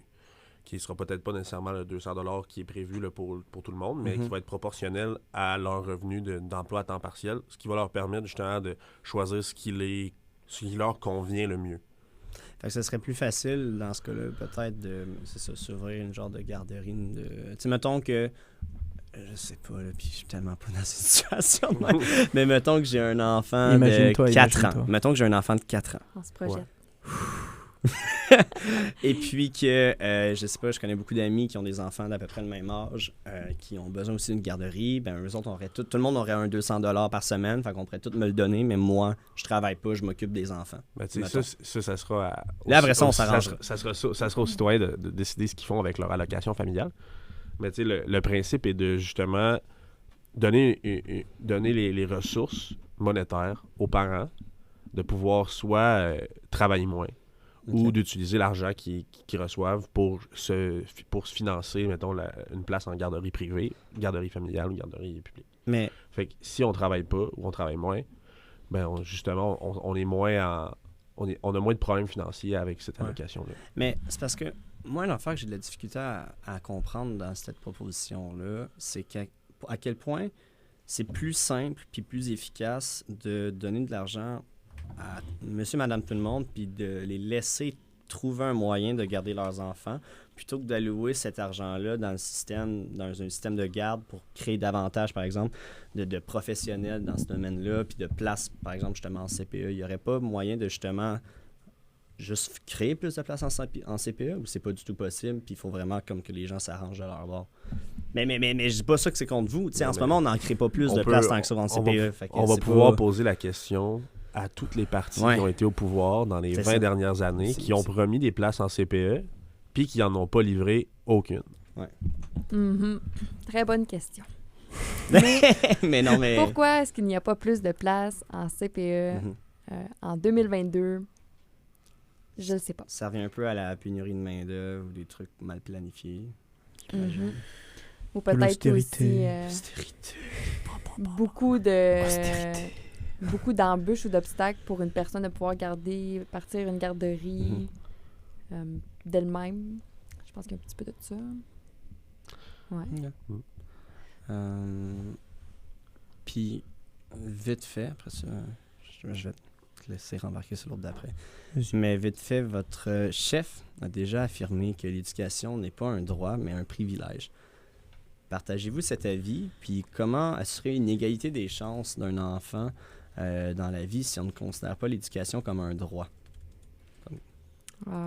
Puis c'est pas le... En tout cas, je sais que vous n'êtes pas votre chef, mais quand même, c'est un peu ça comme la politique.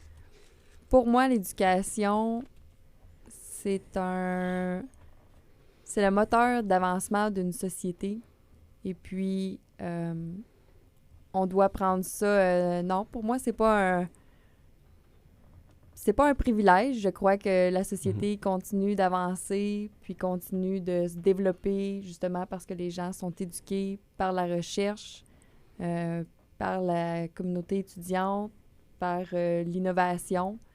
Donc, je serais bien curieuse de voir le contexte de cette citation-là. C'est ça, le contexte. Puis, là, tu sais, c'était une phrase. Ouais. C'est sûr qu'il y a un contexte. Puis... Et puis, par exemple... On peut pas faire justice au contexte, puis le but, c'était pas de sortir les propos de la situation, mais c'est que quand même... puis... Je vous l'avais juste parce que c'est intéressant, mais c'est parce que votre chef a souvent eu, parce qu'il était animateur de radio, puis écoute, ceux-là sont des pas mal gros tannants. Mais il a souvent eu l'habitude, quand même, de dire des propos un peu... qui challenge, on va dire. Comme, ne serait-ce que, c'était quoi le livre? C'était Le Dernier Gay. Je me souviens à l'époque, quelque chose comme ça. Je me souviens du je veux pas dire là-dessus. La fin de l'homosexualité et le dernier gay. La fin de l'homosexualité et le dernier gay. Moi, je me rappelle à l'époque, il était passé justement à Tout le monde en parle, puis avec, Danny Turcotte, ça avait bougé. Tu sais, on dirait que des fois, sur les propos, c'est pas nécessairement genre le contenu, c'est le contenant. Il y a quand même une... On dirait qu'on shake la cage des fois pour shaker la cage. Tu sais, je sais pas à quel point c'est toujours nécessaire. Tu sais, est-ce qu'on a besoin de nommer un livre comme ça? Est-ce qu'on a besoin de dire que l'éducation, c'est un privilège. Au fond, c'est un peu comme provoquant. Puis après ça, il faut toujours se réexpliquer. Parce que il y a toujours un contexte, c'est toujours comme... Mais est-ce que c'est une manière que vous avez au Parti conservateur? Puis c'est pas une attaque, je trouve ça même très intéressant de dire les gens qui veulent juste s'attarder sur le contenant, ils vont regarder ça, ils vont se dire plein de bêtises, mais ceux qui prennent le temps de regarder le contenu, de s'intéresser réellement à la chose, ils vont comprendre la complexité puis du côté provoquant, du pourquoi, du comment. Un peu comme nous, Vidange, le nom du podcast, à quelque part, on l'a choisi pour que justement, qu'à la première impression, ça soit pas nécessairement la meilleure. Pour qu'après ça, justement, ceux que ça intéresse vraiment de comprendre ce qui se passe ici, puis qui s'y intéressent, puissent voir ce que c'est réellement, les discussions qu'on mène ici, par exemple. Mais est-ce que c'est nécessaire, ce genre de style-là en politique pour vous, de comme un peu y aller provoquant? Bien, notre chef, M. Duhem, ne pensait pas retourner en politique. Ah, OK. Alors, ça se peut. J'ose imaginer qu'avant la pandémie, peut-être qu'il y a eu des situations où est-ce que des phrases plus chocs ou provocantes ont été dites, puis... tu sais, ça arrive. Des fois, là, je pense qu'on en fait toutes, ce type de phrases-là ou d'affirmations-là. Mais qu'aujourd'hui, tu sais, moi aussi, j'aime voir notre chef avant, et puis maintenant, notre chef, chef de parti. Là. Donc, il y a eu M. Éric Duhem avant, ex-animateur, mais c'est pas le même rôle. C'est pas le même rôle. Puis je crois qu'aujourd'hui, la façon qu'il aborderait certains enjeux, elle serait pas la même, puis elle serait beaucoup plus réfléchie. D'ailleurs, l'éducation a fait partie de nos 5 priorités qui ont été présentées dans notre plateforme. Pour nous, c'est super important. Puis notre chef le dit, là, M. Duhem, dans les 2 dernières années, là, ce qu'on voit aujourd'hui, les conséquences des mesures sanitaires sur l'éducation des jeunes, ça a été catastrophique, désastreux, et puis c'est même inquiétant là, pour l'avenir, là, parce que là, on a sabré dans l'éducation de nos jeunes. Puis, tu sais, je parle même du primaire jusqu'à l'université. Là, il y a des problèmes là, au niveau là, de la santé mentale qui sont grands, du décrochage scolaire, des jeunes aussi qui ont décroché. Ça, fait que c'est plein de problématiques comme ça. Donc, je crois que non, l'éducation, c'est vraiment un enjeu qui est important là, pour le Parti conservateur. Mais pour revenir sur le style, parce que c'est une question que je me pose au fond, moi aussi, puis on fera tous la poser ensemble au pire. Mais est-ce que la politique impose un certain style, en particulier de la manière dont on s'exprime? Parce que là, par exemple, on peut parler du Parti conservateur puis de la manière que votre chef, dans le passé, a abordé certains sujets. Mais en début de la dernière législature, on parlait du style de Québec solidaire avec des députés comme Catherine Dorion, qui arrivait avec un coton ouaté, puis qui s'exprimait avec un franc-parler, etc. Puis, elle, par exemple, est-ce qu'on en a cru comprendre? Ça a été un enjeu pour elle. Puis, à quelque part, elle s'est sentie un peu comme, pas nécessairement de son parti, mais de l'institution en tant que telle, qu'on voulait la faire taire un peu, qu'on ne voulait pas de ce genre de style coloré-là. Puis elle, la manière que j'ai compris un peu son départ en ce moment de la vie politique, puis là, elle fait campagne, mais elle ne se représente pas, c'est qu'elle veut revenir à ce style-là qu'elle n'est pas capable de peut-être avoir autant dans ces fonctions-là. Mais est-ce que vous voudriez... Est-ce que vous allez garder votre style? Parce que je m'imagine qu'il y a des gens qui vous écoutent, qui vous connaissent, Zoé Saint-Amand, au-delà de la candidate. Puis est-ce que quand ils vous écoutent, ils trouvent que vous changez? Vous avez le même style que vous avez toujours? Puis est-ce que si vous étiez élu, vous auriez encore ce franc-parler-là que vous avez avec vos amis, les individus, etc.? Ou comme dans une entrevue, quelque chose, il faut qu'on fasse plus attention. Puis c'est une question que je me pose aussi, parce que moi, par exemple, tu sais, on a jasé là, dans la vie, là. Puis c'est aussi un genre de cadre que, tu sais, par exemple, j'anime une émission, il faut que je fasse un peu plus attention ou j'aborde les choses d'une certaine façon. Mais est où la ligne entre on garde notre petit style, puis en même temps, il faut quand même faire attention. Puis comment vous vivez ça comme candidate actuellement? Là, je lançais ça. On rentre dans un nouveau sujet super intéressant. Les médias. Ouais. Parce que Madame Catherine Dorion, qui s'est présentée en coton ouaté, c'est qui a mis ça aux nouvelles? Les médias. Les médias. Donc, est-ce qu'on peut sentir que c'est la politique qui fait qu'on fait attention à comment qu'on agit, qu'est-ce qu'on dit et qui pourrait venir jouer dans notre franc-parler? J'ai envie de dire qu'il y a peut-être de la politique un peu, puis dans le sens où est-ce qu'on est quand même les gens qui représentent la population et puis qui ont un rôle de gouvernance. Donc, je pense que pour une population, on s'attend quand même à quelque chose de nous les deux. On s'attend à un professionnalisme, on s'attend à ce que les gens représentent la population de façon, puis je reprends le mot professionnel, mais qu'ils puissent assumer un certain leadership, un professionnalisme, peut-être même un certain charisme aussi. Donc, moi, je vois ça un peu là, comme, tu sais, dans une entreprise, là, si tu vois ton boss arriver, puis il est délabré, quel genre d'image que ça donne? Est-ce que je peux me dire, je peux être plus, avoir plus de lassitude dans mon travail? Parce que le paraître, quand même, influence beaucoup notre façon de concevoir puis de percevoir les choses. Alors, je crois qu'on se doit quand même d'avoir une certaine stature. Et puis, mais toutefois, je pense qu'aujourd'hui, on peut peut-être avoir un petit peu plus de tolérance parce qu'on a des gens qui viennent de différents milieux, puis de différents niveaux, de différentes idéologies, puis aussi notre société devient de plus en plus diversifiée.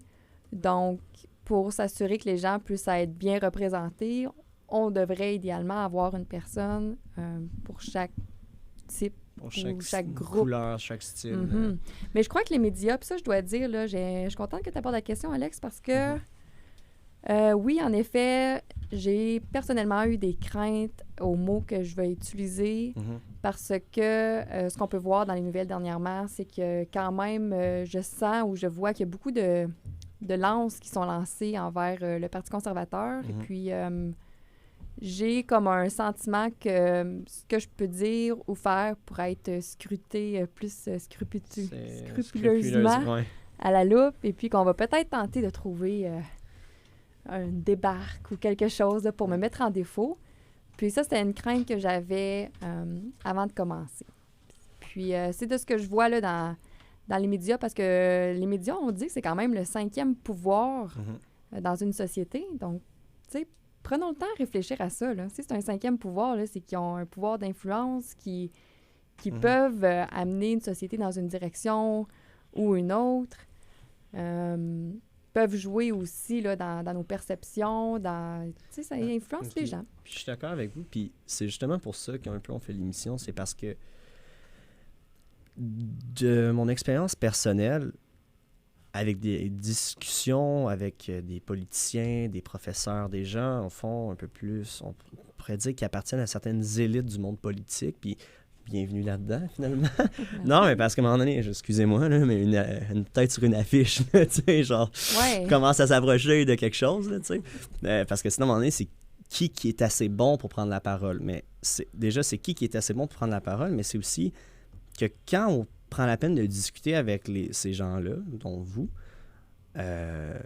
on se rend compte que comme on est tous des êtres humains, puis c'est pas mal plus simple qu'on pense la politique, mais souvent, dans les médias, de la manière que c'est dépeint, c'est plus difficile, parce que justement, eux autres, ils cherchent le petit bout, le petit ci, le petit ça. Fait que ça fait qu'on est comme contraint de faire attention, j'imagine qu'on est dans votre position, mais ça fait qu'aussi, après ça, ben, les gens, ils se sentent pas nécessairement représentés, puis ils sentent qu'il y a comme une fracture, comme on disait tout à l'heure, entre disons plus les élites ou ceux qui sont en haut en fonction de l'autorité et ceux qui sont dans le concret, qui le vivent terre à terre. Puis c'est parce qu'au fond, ce qu'on représente de nos politiciens, c'est juste une version aseptisée de ce qu'ils sont vraiment, parce qu'on dirait qu'on n'est pas capable de comprendre que, tu sais, c'est genre, pourquoi on pourrait pas faire cet épisode-là avec une bière en ce moment? Parce que ça paraît très mal. Ben, puis pourtant, parce qu'il y a des on a déjà discuté des gens avec des bières puis tout, puis c'est pas méchant, par exemple. On reproche beaucoup aux politiciens souvent la cassette. On entend souvent on répète la cassette, puis juste pour reprendre l'exemple qu'on avait tantôt, une femme comme Catherine Dorion, qui est à l'envers de la cassette, ben, elle est aussi mise sur la sellette justement parce qu'elle n'est pas dans le moule de la cassette. Fait que tu sais, c'est les médias, c'est les citoyens, c'est la grande machine politique a comme un moule. Puis si on est trop dedans, on se le fait reprocher. Puis si on est trop à l'extérieur, on se le fait reprocher aussi. Mais tu sais, la démocratie, c'est basé sur débattre de divergences d'opinion. Débattre du moule. Débattre du moule En tant que tel. Mais débattre de tout et de rien, puis d'avoir des opinions divergentes, puis de justement laisser les gens choisir parmi une panoplie de différences puis d'opinions divergentes. Puis c'est ce que le Parti conservateur tente de faire, puis c'est ce que notre chef Éric Duhem aussi tente de faire. Je travaille dans le quartier Alexandre, dans un dépanneur. Ouais. Qu'est-ce que le PCQ fait pourrait faire pour les personnes qui sont dans ce quartier-là, qui sont une population difficile, en perdition? Qu'est-ce qu'on peut faire? Qu'est-ce que vous pourrez faire pour cette population-là? Bien d'abord, on peut voir qu'à Sherbrooke, la situation concernant les sans-abri, les gens sans domicile, il y a aussi une certaine détresse là, que je vois. Moi aussi, je marche à travers le quartier Alexandre tous les jours là, pour me rendre au travail. Je passais aussi souvent en dessous du pont Joffre. Et puis, j'ai vu plusieurs personnes qui étaient en grand besoin d'aide. Et puis, je crois que ça s'est aggravé dans les 2 dernières années. Je crois qu'à ce niveau-là, le plus important, c'est de travailler avec les municipalités, les villes et puis les organismes de la région. Je vais donner un exemple. Il y a quand même plusieurs organismes qui viennent en aide aux personnes sans-abri et itinérantes. Ces organismes-là communiquent difficilement entre elles, ce qui fait en sorte qu'il y a des services qui peuvent être offerts par un autre organisme et puis pas par une autre ou peut-être un duplicata des services. Et puis qu'une personne peut se retrouver à partir d'une ressource à une autre ou aller devoir se promener d'un endroit à un autre pour pouvoir avoir accès à des services. Donc, peut-être uniformiser ou trouver des façons qu'on peut faire en sorte qu'il y ait une meilleure communication entre les organismes. Puis aussi discuter avec les villes, puis de ma façon à moi, parce que je vous dirais qu'en ce moment, dans le programme du Parti conservateur, il n'y a pas de mesure de solution comme telle. Et puis, notre chef de parti, lui, qu'est-ce qu'il dit? C'est les élus, on doit être à l'écoute de la population parce que la population prévaut avant même la ligne de parti. Donc, à Sherbrooke, avec les intervenants qu'on a sur le terrain, qui sont les experts de cette clientèle-là, qui voient les problèmes et qui connaissent probablement des solutions. Moi, dans mon rôle, ce que je voudrais faire, ce serait d'aller à l'écoute de ces gens-là pour savoir qu'est-ce qu'il faut faire pour faire en sorte de vraiment pouvoir bien aider cette clientèle-là. Mais donc, du coup, Éric Duhem, Premier ministre, engagerait une grande décentralisation des pouvoirs pour laisser plus de place aux collectivités, aux municipalités, aux MRC, etc., pour régler des problèmes qui sont plus locaux. Mm-hmm.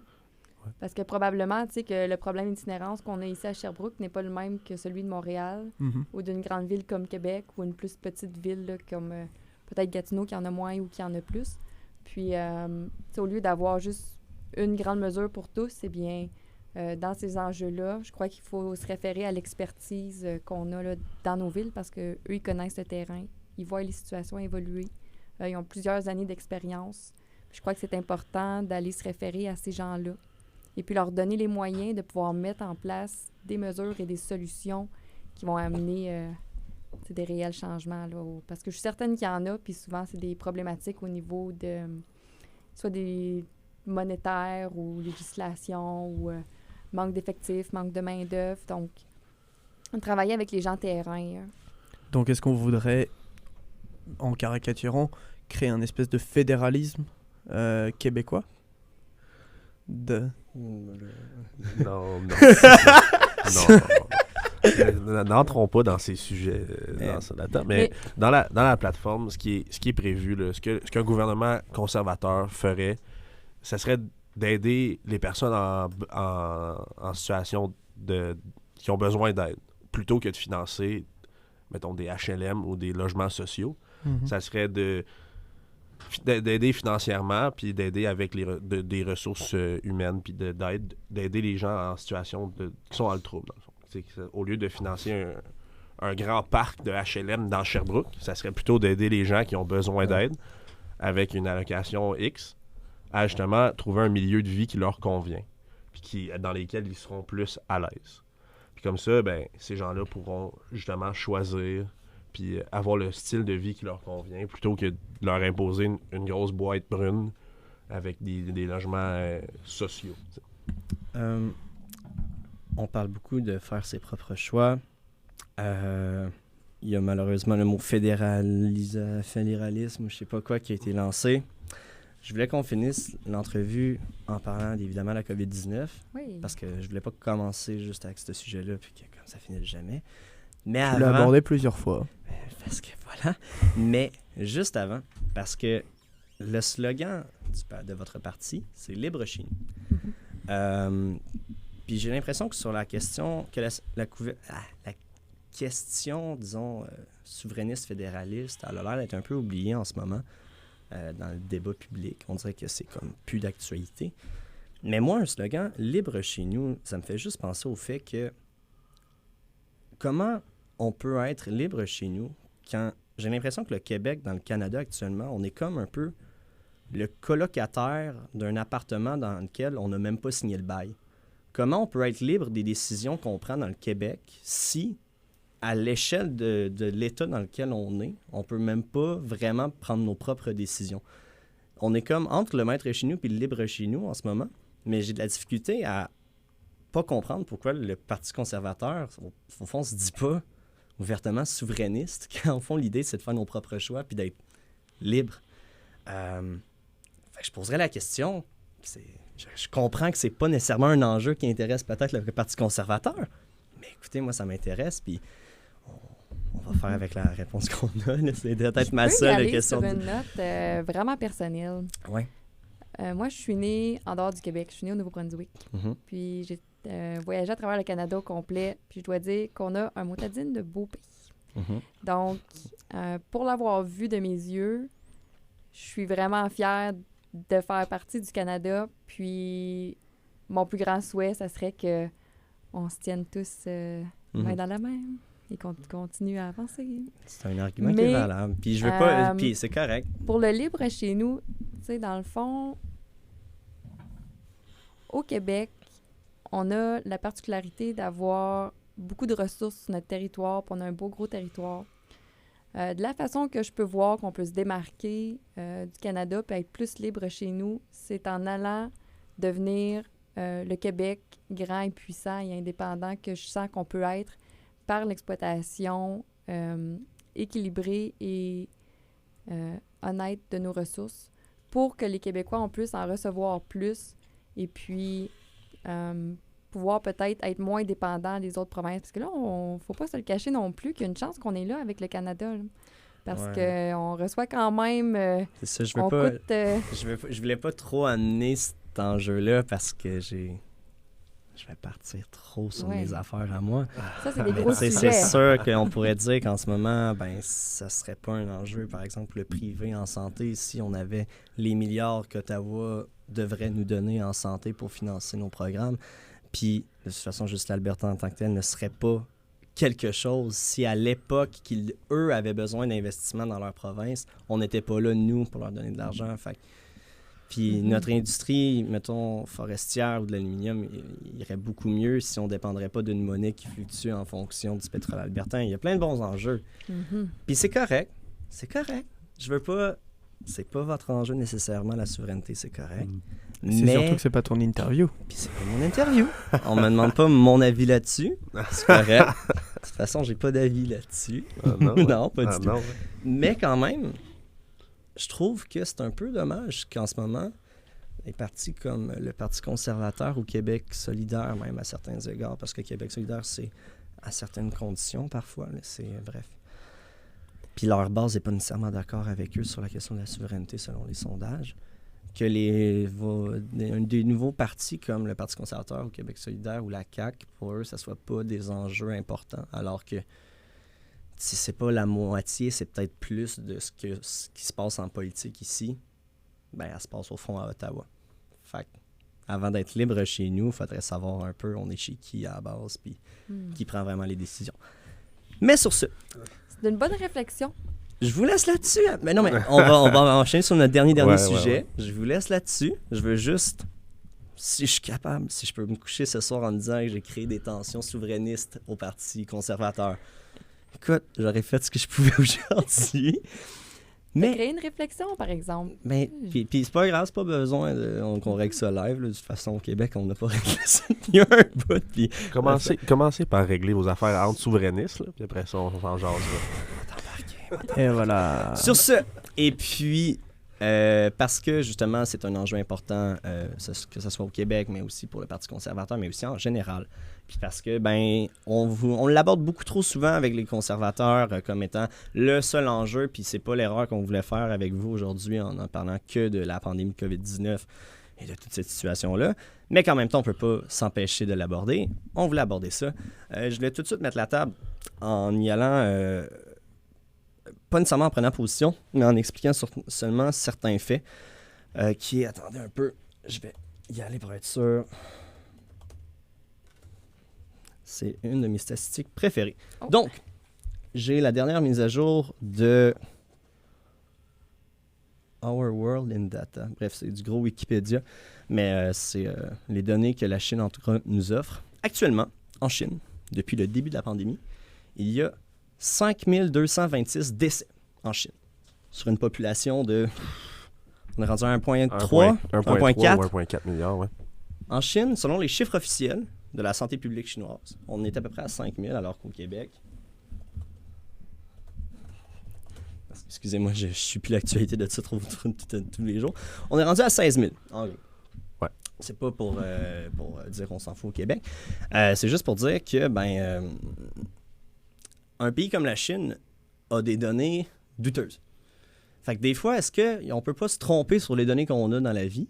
Puis est-ce qu'on n'a pas pu se tromper dans le passé avec les données qu'on avait selon la situation qu'on avait? Puis où est-ce qu'on en est avec la COVID-19? Qu'est-ce qu'on aurait dû faire à l'époque? Pourquoi c'est un enjeu aussi important au Parti conservateur? Puis si il s'avérait que vous soyez, vous personnellement élu, mais même le Parti conservateur au gouvernement, et que cet hiver, il y avait des éclosions massives de COVID-19 et que nos hôpitaux se voyaient débordés, qu'est-ce que vous feriez dans cette situation? C'est comme 8 questions en même temps. Là. Ouais. Je peux revenir. La COVID-19, quel gros sujet. Je suis contente qu'on en parle. Parce que moi, c'est ce sujet-là qui m'a fait prendre des positions plus radicales dans la vie politique. Mhm. Mais il y a tant à dire, hein? Puis j'ai envie de commencer avec un petit mise en situation. Et moi, je me rappelle quand c'est arrivé en mars 2020, j'étais à Ottawa. Je me sentais comme dans un film post-apocalyptique. Je travaillais au gouvernement fédéral à ce moment-là. Puis les rues étaient vides. Il y avait des papiers qui envolaient partout. Il y avait un vent de panique. C'était vraiment quelque chose. J'avais envie de partager ça parce que quand on parle de ça, moi, je me ramène à cette semaine-là quand je suis partie avec mon portable. Puis finalement, je suis jamais retournée. Puis là, je suis retournée à l'école. Puis il a fallu qu'il envoie mes souliers par la poste. Mais j'ai envie aussi de dire que nos hôpitaux débordent depuis que je suis née. C'est pas une nouveauté, tu sais. Puis même lorsque je travaillais à l'hôpital en 2015-2016, puis moi, j'étais sur la liste de rappel. J'appelais des gens pour rentrer travailler. Je faisais les horaires du personnel soignant. Donc, infirmiers, infirmières, préposés bénéficiaires, infirmiers, infirmières auxiliaires. Je touchais pas les médecins, par contre, là, mais je faisais les horaires. Et puis, même dans ce temps-là, j'ai fait de la grosse anxiété parce que je voyais justement le choc démographique où est-ce que la population vieillissante devenait plus grande que la population plus jeune. Et puis, les gros manques de personnel qu'on avait dans ce temps-là. Et puis, mon cœur battait vite. Je me suis dit, qu'est-ce qui va nous arriver parce qu'on s'en va dans un mur au milieu de la santé. Alors, pour moi, de dire qu'il faut toujours protéger les hôpitaux, oui, mais de dire que d'utiliser ça comme presque à outrance, comme que j'ai vu, non, parce que je crois qu'il faut quand même réaliser que la situation était grave avant même de rentrer à la COVID, puisque la COVID a démontré, c'est que notre système était tellement fragile qu'il a fallu prendre des mesures extrêmes pour le protéger. Donc, s'il vous plaît, il faut faire quelque chose parce qu'on ne peut plus être à la merci Moi, j'ai entendu des scientifiques dire que ça ne sera pas la première ni la dernière pandémie. Mhm. Donc, maintenant, qu'est-ce qu'on fait, là? Mhm. Est-ce qu'il y a quand même des grandes mesures qui doivent être prises? Puis, j'ai l'impression que le sujet de COVID-19 a été mis de côté un peu à part pour les conservateurs. Mais, tu sais, M. Legault, il n'en parle pas beaucoup à part de donner son bilan presque doré sur cette situation-là et sa gestion. Mais, tu sais, au-delà de tout ça, puis même au lieu du bilan, j'ai envie de dire pourquoi est-ce qu'on ne revient pas sur ce qui s'est passé dans les 2 dernières années de façon objective, puis de dire, bon, ben voici ce qui est arrivé, voici ce qu'on pourrait faire, voici les résultats de ces mesures-là, et puis pas juste d'inclure les résultats là, au niveau des hôpitaux, là, d'inclure toutes, là, parce que là, chaque personne dans notre société a été touchée de près ou de loin par cette situation-là. Là, on a des gens qui vont pas bien. T'sais, les taux d'anxiété, de stress, c'est rendu maintenant probablement catastrophique. Puis là, je vais me permettre, parce que tantôt, on a parlé des médias et puis on s'est dit franc-parler et tout, mais habituellement, je fais les mots, je fais attention avec mes mots là-dessus. Mais j'ai envie de dire que là, présentement, au niveau de la santé mentale, c'est peut-être pire que la COVID. Moi, je fais une petite blague, là, puis c'est vraiment une blague, là. Moi, je pense que la COVID, je l'ai attrapée 5 fois. Il y a une fois, j'étais vraiment malade. L'autre fois, j'ai perdu mon goût, mon odorat. Puis les 3 autres fois, j'étais asymptomatique. On se rappelle-tu les cas asymptomatiques qui ont continué à s'accumuler dans... Tu sais, il est arrivé beaucoup de choses là, pendant la pandémie, puis je crois que c'est important qu'on refasse au moins un retour sur cette situation-là, puis pas pour pointer du doigt, mais pour dire, bon, ben voici les bons coups, voici les moins bons coups, puis maintenant, qu'est-ce qu'on pourrait faire différemment, puis surtout, commencer à prendre en considération les effets, les dommages collatéraux. Parce que là, on avance, puis c'est comme, « Hey, on a moins de cas cette semaine, hurrah, hurrah, ben oui, mais je viens d'avoir 3 suicides, là, je viens d'avoir 2 faillites, je viens d'avoir 3 couples qui se sont brisés parce que les gens, ils se voyaient pas pareil. Il y a des familles qui ont été divisées, il y a des gens qui se reparleront plus, il y a des gens qui ont lâché l'école, je veux dire, il y a plein de drames humains qui ont été vécus là-dedans, là. Puis il y a des gens aussi qui sont morts sans dignité. Il faut qu'on en parle de ces choses-là, puis il faut qu'on s'assure aussi que ça se reproduise pas. Puis c'est pas pour dire la CAQ a bien ou l'a pas bien fait. Ça a été nouveau, donc ils ont fait de leur mieux. Mais après 2 ans, gouvernance par décret, puis j'ai envie aussi, parce que celle-là, la gouvernance par décret et aussi les contrats qui ont été donnés de gré à gré. C'est 2 choses qu'on doit, je pense, en tant que population, réfléchir à ça puis savoir si c'était justifié ou non. Parce que il y a 17,5 milliards de dollars des contribuables qui ont été dépensés, puis on ne sait pas à qui et on ne sait pas pourquoi. Est-ce que vous considérez que c'est de la corruption déguisée ou de la malversation déguisée? Que la COVID Non, a le dos pas... large. Ben, j'ai trouvé que la COVID avait le dos large. Surtout après 1 an et demi, surtout après les vaccins. Tu sais, on s'est fait dire qu'après... au début, c'était 1 vaccin, ensuite 2. Maintenant, je crois qu'on est rendu à la 4e ou à la 5e dose. Selon. Moi, Tout dépendant de l'âge, là, on est à Ouais. 3 et 4 doses. OK. Ouais. 3 Ah et ouais? 4. Ouais. Non, Ouais. j'ai même entendu. Moi, je suis à 2. Donc, Ouais, mais genre, non, j'étais à j'aime, deux. j'aime pas Certaines le mot. Certaines personnes, les personnes plus âgées sont rendues à 4 doses. Je pense que les personnes... Moi, j'étais à 2. Les adultes, je pense que c'est 40 ans et plus, sont rendus à 3. Puis les jeunes adultes, là, de 18 à 35, 18 à 40, là, c'est 2 doses minimum. Puis après ça, des fois, ils recommandent la 3e, tout dépendant de ton état de santé. Là. Mhm. Puis, mais non, pas de la corruption, mais j'invite, quand quelqu'un n'a rien à cacher, ne devrait pas avoir peur de montrer les chiffres. Donc, pourquoi? Puis, il y a eu un petit quelque chose, hein? Je sais pas si tu te rappelles, Zav, puis je me rappelle plus exactement la situation exacte, là. Mais où est-ce qu'il y a comme une fin parlementaire, un début d'élection, bref, un timeline qui a fait en sorte que la CAQ n'a pas été obligée de démontrer ses états financiers avant les élections. Ouais. Moi, personnellement, je trouve ça grave. Puis, Cette je vais donner année, elle les l'exemple. a montrés, je crois. Par contre, je crois que c'est juste l'année de la pandémie. En 2020, je crois, parce que c'est fin mars, quelque chose au courant du mois de mars qui sont dévoilés. Puis à ce moment-là, vu que tout a comme Ça a été dans les chié, la présentation des budgets puis tout ça, les états financiers, là, dans la 2020, tu penses? 2021. Je pense pour l'année 2021, c'est là que Puis au fédéral, ils s'en sont passés beaucoup. au fédéral, ils n'ont pas présenté de Ils budget n'en ont du pas tout. présenté. Mhm. C'est ça. Ça, c'est... Mais on se présente pas là. C'est- Mais on le garde en tête. Hein? Ouais. Québec Exact. souverain, tout ça. On Ouais. en reparle, Ouais, on en reparle. C'est pour un autre débat, Mais, ça. On se réinvitera tout le monde. Puis donc- je donne l'exemple. Là. Moi, quand je regarde mon chèque de paie, les Québécois, on est les plus taxés. Là. Je pense qu'il y a comme au-dessus de 60% de notre revenu qui passe en taxes et en impôts. Là. Mais est-ce que c'est pas pour notre service, enfin, c'est pas pour notre état social qu'on a besoin d'être beaucoup taxé pour pouvoir redonner au plus de monde? Mhm. Les plus taxés, puis beaucoup de difficultés d'accès aux services présentement. On a juste besoin de penser au système hospitalier et puis les CPE.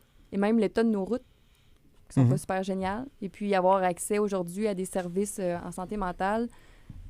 Ici, on est sur le campus de l'université, donc c'est plus facile. Ça, je fais un petit clin d'œil à quand on parlait un peu plus tôt que quand on est dans un milieu où sur le terrain, on ne vit pas la réalité de ce qui est à l'extérieur. Mais ici, je vais juste faire un petit clin d'œil, c'est ça. Ouais. Université de Sherbrooke, on a des beaux services. Puis merci à la clinique de santé. Mais moi, en dehors de l'Université de Sherbrooke, il n'y a pas de médecin de famille. J'ai un bobo, je ne sais pas quoi faire. Parce que je ne sais même pas si que je peux aller à l'urgence pour y aller ou pas. Tu sais. Fait que c'est vraiment... puis j'en entends à tous les jours là, des histoires d'horreur là, à ce niveau-là. Donc, c'est important là, qu'on... Puis de toute façon, des contrats donnés de gré à gré derrière la pandémie. Quand j'ai entendu aussi... tu sais, les cellules de crise pour la gestion, là, ça a été fait entre un très petit Vase nombre de clos, ouais. personnes.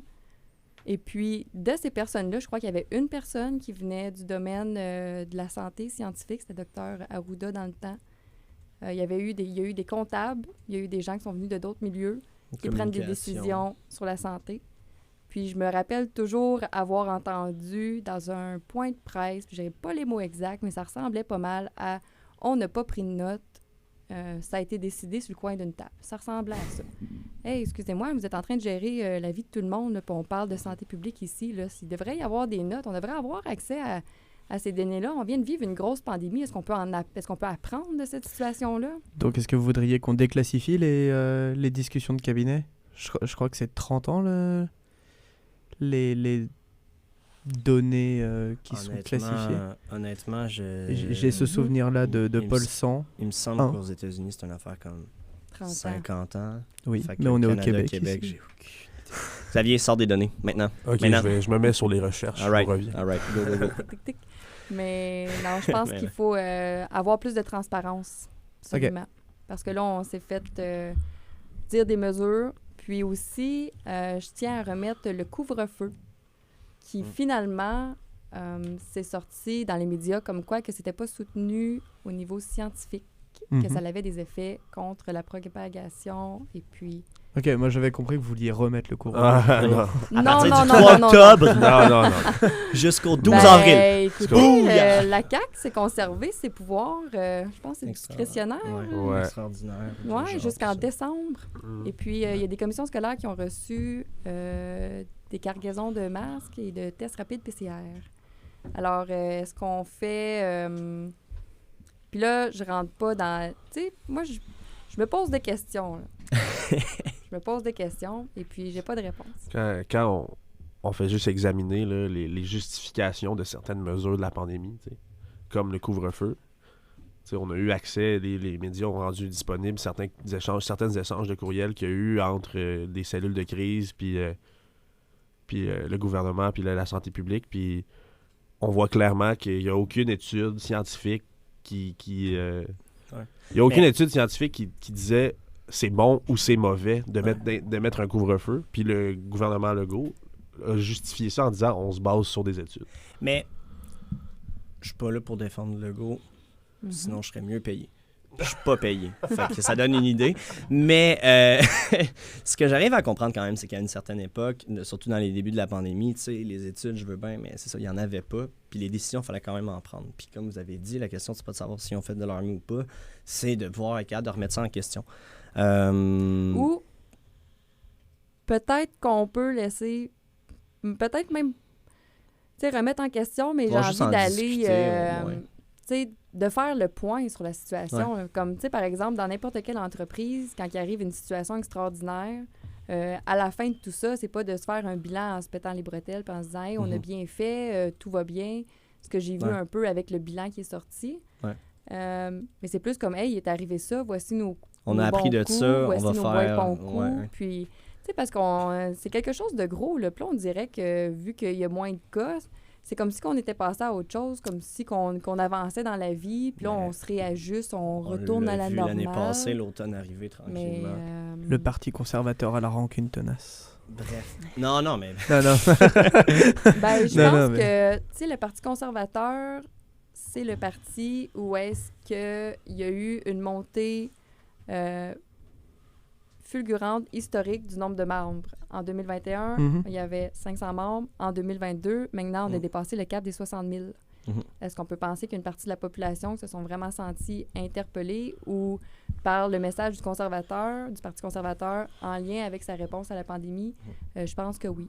Je pense aussi que les médias ont venu jouer un jeu où est-ce... puis même, j'ai même pas envie de dire qu'ils ont joué un jeu. Moi, j'ai trouvé ça vraiment grave de voir des gens dans les médias insulter une partie de la population en apposant des étiquettes, en apposant des nouveaux termes.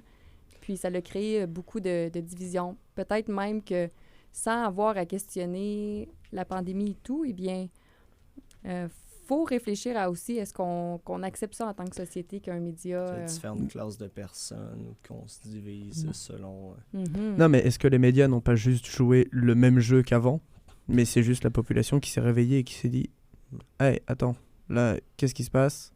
Qu'est-ce qu'on fait? » Ben, la politique s'est mêlée de leur vie. Donc, pour une fois, ils ont commencé à regarder les médias, puis ils n'ont pas trouvé que les médias projetaient cette expérience-là qu'eux autres avaient de la politique qui se mêlait de leur vie, disons. Il est possible de débattre aussi qu'il y a certaines normes journalistiques qui ont pris le bord là, quand il est venu le temps de parler de la COVID, parce que... Ben moi, j'aimerais savoir pourquoi il y a seulement, qu'est-ce que je disais, 5226 décès en Chine. Parce que si il y a un bilan à faire, puis qu'ils ont des réponses de comment comme ça aille bien, on va le faire. Mais j'ai l'impression que, en tout cas, on n'a pas toutes les informations. J'aimerais terminer tout simplement parce que ça fait quand même déjà un bon moment. Ça peut être aussi en réponse encore au fond à la pandémie, parce qu'en effet, l'idée c'est que j'espère que de votre part, on va pouvoir voir dans les prochains débats avec vos homologues des autres partis que vous allez faire ou en tout cas tenter de faire le point avec eux sur cette situation-là qu'il y a eu dans les dernières années, parce qu'eux autres se présentent sous d'autres bannières, puis ça va être intéressant comme débat à y avoir. Ici, c'était pas le but nécessairement de faire, d'avoir un débat à proprement. Genre, je me présente pas, puis c'est pas ça. Mais, tout simplement, pour conclure, ça serait de savoir, dans la prochaine législature, si vous étiez élu, quel serait votre rôle, vous, spécifiquement? Qu'est-ce que vous aimeriez apporter à Sherbrooke, puis à votre parti? Parce que c'est une équipe aussi, avant tout. Puis c'est ça. Bien, moi, je me vois vraiment comme une porte-parole pour les enjeux de ma circonscription. J'ai envie de mettre en pratique, tout mon background que j'ai acquis dans les 5 dernières années de ma formation en relation d'aide. Moi, je suis vraiment, à la base, qu'est-ce qui m'a motivée dans mon retour aux études, c'est d'être présente pour la population puis d'aider les gens. Donc, si je le fais pas en orientation, je remettrais aussi ce même moteur-là qui m'anime, mais au niveau pour la population puis au niveau des enjeux politiques. Puis je crois que c'est quelque chose de vraiment génial que j'ai développé, que j'ai acquis. Par exemple, l'écoute. Habituellement, c'est quelque chose qu'on pense qu'on fait tous, mais souvent, on entend, mais on n'écoute pas. Donc, j'ai développé l'art de l'écoute Et puis, ça serait une de mes compétences particulières là, que j'aimerais vraiment mettre à profit, puis pour les populations des gens de Sherbrooke. Donc, ça serait d'élire une personne qui a un background, justement, au niveau de la relation d'aide, et puis qui a vraiment à cœur le bien-être des gens de sa circonscription, soit de Sherbrooke. Bon, Voilà. merci beaucoup. Merci beaucoup. C'était une superbe entrevue. On est vraiment très content de vous avoir reçu. Puis on espère que vous avez apprécié votre expérience. Puis ça va être tout pour aujourd'hui. On vous remercie encore. Puis Merci on beaucoup souhaite, de nous avoir invités, de nous c'est avoir reçus. C'était un très grand plaisir. Merci, un merci. 2 heures qui a passé comme un... Oh, ouais. C'est Un ça. clin d'œil. C'est ça qui arrive. Mais voilà. Donc en tout cas, on vous souhaite une très belle fin de journée. Puis au revoir. Pareillement. Au Merci. revoir. Plaisir. Ouais.